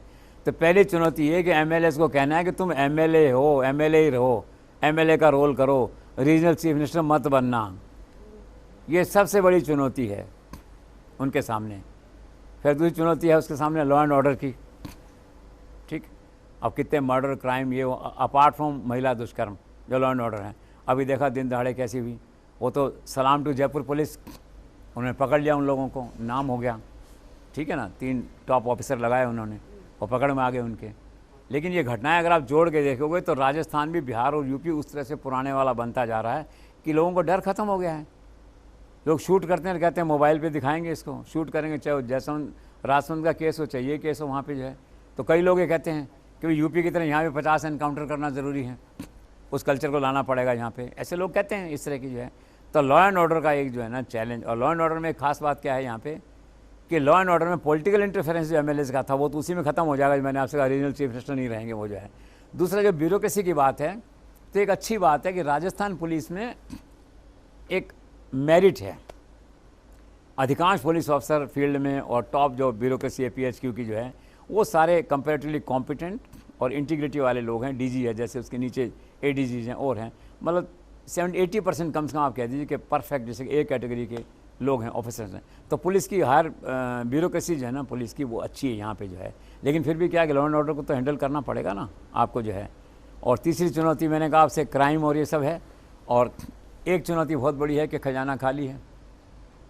कितने पैसे मांगने जाओगे सीतारामन से, कितने दिन तक प्रधानमंत्री के दफ्तर से फ़ोन होगा, 1 बार 2 बार, आगे तो खुद रिसोर्सेज क्रिएट करने पड़ेंगे ना आपको। अब वो अलग बात है कि GST की रेवेन्यू बढ़ गई है, माइनिंग की रेवेन्यू बढ़ गई है, अब ठीक से अगर वो ले लेंगे। अब एक तो ये होता है ना कि जैसे अखिल लोढ़ा लगे हुए हैं फाइनेंस सेक्रेटरी, मान लो आनंद फान में आपने आते हटा दिया कि ठीक है हट गए तो हट गए, अरे कुछ ज्ञान तो ले लो, कुछ एक्सपीरियंस, 1 महीने बाद हटाना है तो आप समझ तो लो, गुणा भाग समझ लो, अर्थशास्त्र तो समझ लो उसका कि इकॉनमी है क्या राजस्थान की। राजस्थान की इकॉनमी में पैसा बहुत है, इसमें कोई डाउट नहीं, एकदम से रिसोर्सेज बढ़ गए हैं, चाहे माइनिंग की रेवेन्यू है, ट्रांसपोर्ट की रेवेन्यू है, आपकी इसकी रेवेन्यू है, PhD की रेवेन्यू है, दैट वेज है, आपको कंपाइल करना पड़ेगा। पर बेसिक क्वेश्चन क्या है कि खजाना खाली है, ट्रेजरी 50% बैंकरप्ट है, ये चुनौती सबसे बड़ी उनके सामने है। दिल्ली से पैसा लाओ। एक ये हो सकता है कि जो ग्रांट रुकी हुई है भारत सरकार में, राजस्थान सरकार की, जो Congress government was not a priority, वो अथवा प्रायोरिटी उसको हो सकता है कि वहाँ से निकलवा के लाएँ करें, बट चैलेंज एग्जिस्ट करता है फाइनेंशियल मैनेजमेंट का, उनको करना पड़ेगा। और इसके लिए ये भी मैंने सुना है कि शायद हो सकता है चीफ सेक्रेटरी की जो बात हो रही है, तो चीफ सेक्रेटरी भी शायद कोई दिल्ली से ला सकते हैं। नाम चलता है संजय मल्होत्रा का, हेल्थ में जो है सुधांशु पंत का, किसी और का। वैसे लोकल सेंटिमेंट को और प्रमोट करेंगे जो है तो शुभ्रा सिंह है सीनियर मोस्ट यहाँ बाय एंड लार्ज इसी कैटेगरी में जो है, तो चीफ सेक्रेटरी बन सकती हैं। लेकिन कई दफ़े क्या होता है, नई सरकार होती है तो एक पैशन, एक फैशन भी होता है कि दिल्ली से आदमी लाते हैं जो है, तो दिल्ली से ला सकते हैं। अब संजय मल्होत्रा तो क्या ना फाइनेंस में हैं। अभी एक बहुत बड़ी चुनौती चीफ सेक्रेटरी के मतलब गवर्नेंस की चुनौती है कि फाइनेंसेस को प्रॉपर मैनेज करना, तो उस तरह से हो सकता है। तो ये चुनौतियाँ इस तरह की हैं जो सरकार सामना करेगी उनका, and I am sure they will come out of it. Sir, Madhya Pradesh के पूर्व मुख्यमंत्री शिवराज सिंह चौहान, आपने भी कहा राम राम कर दिया है, कईयों का नाम लिया, तो क्या इनको भी राम राम कर दिया है या इनका रिटायरमेंट हो गया है या अभी आगे कुछ बड़ी जिम्मेदारी मिलनी बाकी है? देखो उनका केस बड़ा दिलचस्प भी है, अजीब भी है। वो तो कहने एक विनम्र भाव से हाथ जोड़ के वोट मांगने वाले व्यक्ति हैं, और पहले हट गए फिर लग गए, एक तरह से मतलब हट गए मतलब कागजों में नहीं हटे, लेकिन ऐसे था भी हटे हुए से हैं, फिर लग गए, फिर लगा कि लोगों को भी इसका काउंटर प्रोडक्टिव इफेक्ट जा रहा है, शिवराज को लेट डाउन नहीं कर सकते, तो लाडली बहना में चले गए, लाडली बहना आ गई जो है। तो कई बार नारे उन्होंने लगवा दिए मीटिंग के अंदर कि मोदी को वोट दोगे कि हाँ, फिर शिवराज को वोट दोगे कि हाँ। अब सब बातें दिल्ली पहुंचती हैं, सब तरह के लोग हैं, हो सकता है किसी को बात अच्छी नहीं लगी हो, बुरी लगी हो। और पहले क्या है कि वे करप्शन की बातें तो रही हैं ना थोड़ी बहुत, तो सरकार मतलब ये सरकार थोड़ा सा लूज़ है एक तरह से, इस तरह का इंप्रेशन रहा, तो उनको दोबारा चांस नहीं मिला जो है। अब रही बात इसके आने की, तो ऐसा माना जा रहा है कि पार्टी में उनको इमीडिएटली वाइस प्रेसिडेंट बना देंगे, और जो है उसके बाद में हो सकता है लोकसभा लड़ें, केंद्रीय मंत्रिमंडल में आएँ। बेसिकली वर्कर हैं, असेट हैं। कई बार ये बात भी चलती थी उनको पार्टी चीफ बना दो, यहाँ तो नड्डा साहब बैठे हैं, अच्छा काम चल रहा है अभी तो जो है, लेकिन ही विल बी रिहेबिलिटेटेड। और all said and done he is done a good work in Madhya Pradesh, and he is basically grass root worker जिसका सम्मान होना चाहिए। सर, एक आखिरी सवाल है, आखिर किसकी पसंद है मध्य प्रदेश के मुख्यमंत्री मोहन यादव और छत्तीसगढ़ के मुख्यमंत्री विष्णुदेव, ये चॉइस किसकी है? देखो चॉइस इसकी, जो मध्य प्रदेश का सवाल है, तो मुझे किसी ने कहा कि भूपेंद्र यादव वहाँ के प्रभारी थे और कास्ट फैक्टर से ऊपर उठे होंगे, आई एम श्योर यादव वो तो नहीं रहा होगा जो है। लेकिन गुणा भाग करके जो बताया होगा कि इस यादव को करने से बाकी यादव वोटर्स पे अक्रॉस द नेशन अच्छा पड़ेगा, उनके जो आर्गूमेंट होंगे, उनका जो होमवर्क होगा, उन्हें प्रभावित किया होगा अमित शाह नरेंद्र मोदी को।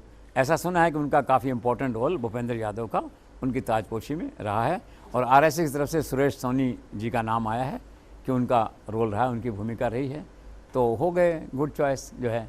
और दूसरा आपने क्या था चीफ मिनिस्टर? छत्तीसगढ़ हाँ, छत्तीसगढ़ का ऐसा है कि और वैसे तो अमित शाह उनके जो प्रचार में गए थे तो लोगों से उन्होंने कहा था, ये नवंबर की बात है शायद, कि भाई तुम इसको जिताओ, और अगर जिता दोगे तो ये बहुत बड़ा आदमी बनने वाला है एक तरह से। तो बस यही था, मतलब एक अमित शाह का होमवर्क होगा, फीडवर्क होगा, नरेंद्र मोदी का होमवर्क होगा, आपस में जो है इनका होमवर्क होगा, नरेंद्र मोदी का ठप्पा लग गया उस पर जो है। और फिर बात सबसे बड़ी आती है, मैंने पहले भी आपसे कहा, जन्मपत्री जन्मपत्री जन्मपत्री। सर अब शायद ही मुझे लगता है कोई सवाल अब इससे जुड़े रह गए होंगे। बहुत शुक्रिया सर इस समीक्षा के लिए, क्योंकि बेहद अहम है। जहां तस्वीर साफ हो चुकी, सस्पेंस खत्म हो गया, छत्तीसगढ़, मध्य प्रदेश और उसके बाद राजस्थान का। मुख्यमंत्री भजनलाल शर्मा जो नाम ऐलान हो चुका है, लेकिन अब इन नामों पर चर्चा करने का वक्त नहीं है, क्योंकि डिसीजन हो चुका है, अब एक्शन होगा, और एक्शन के लिए टीम तैयार होना जरूरी है। और 15 तारीख वही तारीख है जब शपथ ली जाएगी, जहां मुख्यमंत्री, 2 उप मुख्यमंत्री सामने होंगे, स्पीकर हमें पता है, लेकिन मंत्रिमंडल में और कौन चेहरे हो सकते हैं, किसे क्या पोर्टफोलियो मिलता है, फिर उस पोर्टफोलियो के साथ कितनी ईमानदारी से वो काम करते हैं, और जो मोदी की गारंटी है उसे कितनी जल्दी धरातल पर लेकर आते हैं, ये बड़ा चैलेंज पूरी टीम के सामने होगा। और ये जिम्मेदारी सिर्फ अकेले भजनलाल शर्मा की नहीं है, क्योंकि वो मुख्यमंत्री है, ये पूरी उस टीम की होगी, और नजर उस टीम पर भी रहेगी कि आखिर 15 दिसंबर को तस्वीर राजस्थान की ओवरऑल क्या बनती है। चलिए द जेसी शो में आज के लिए बस इतना ही। दीजिए पूरी टीम को इजाजत। नमस्कार।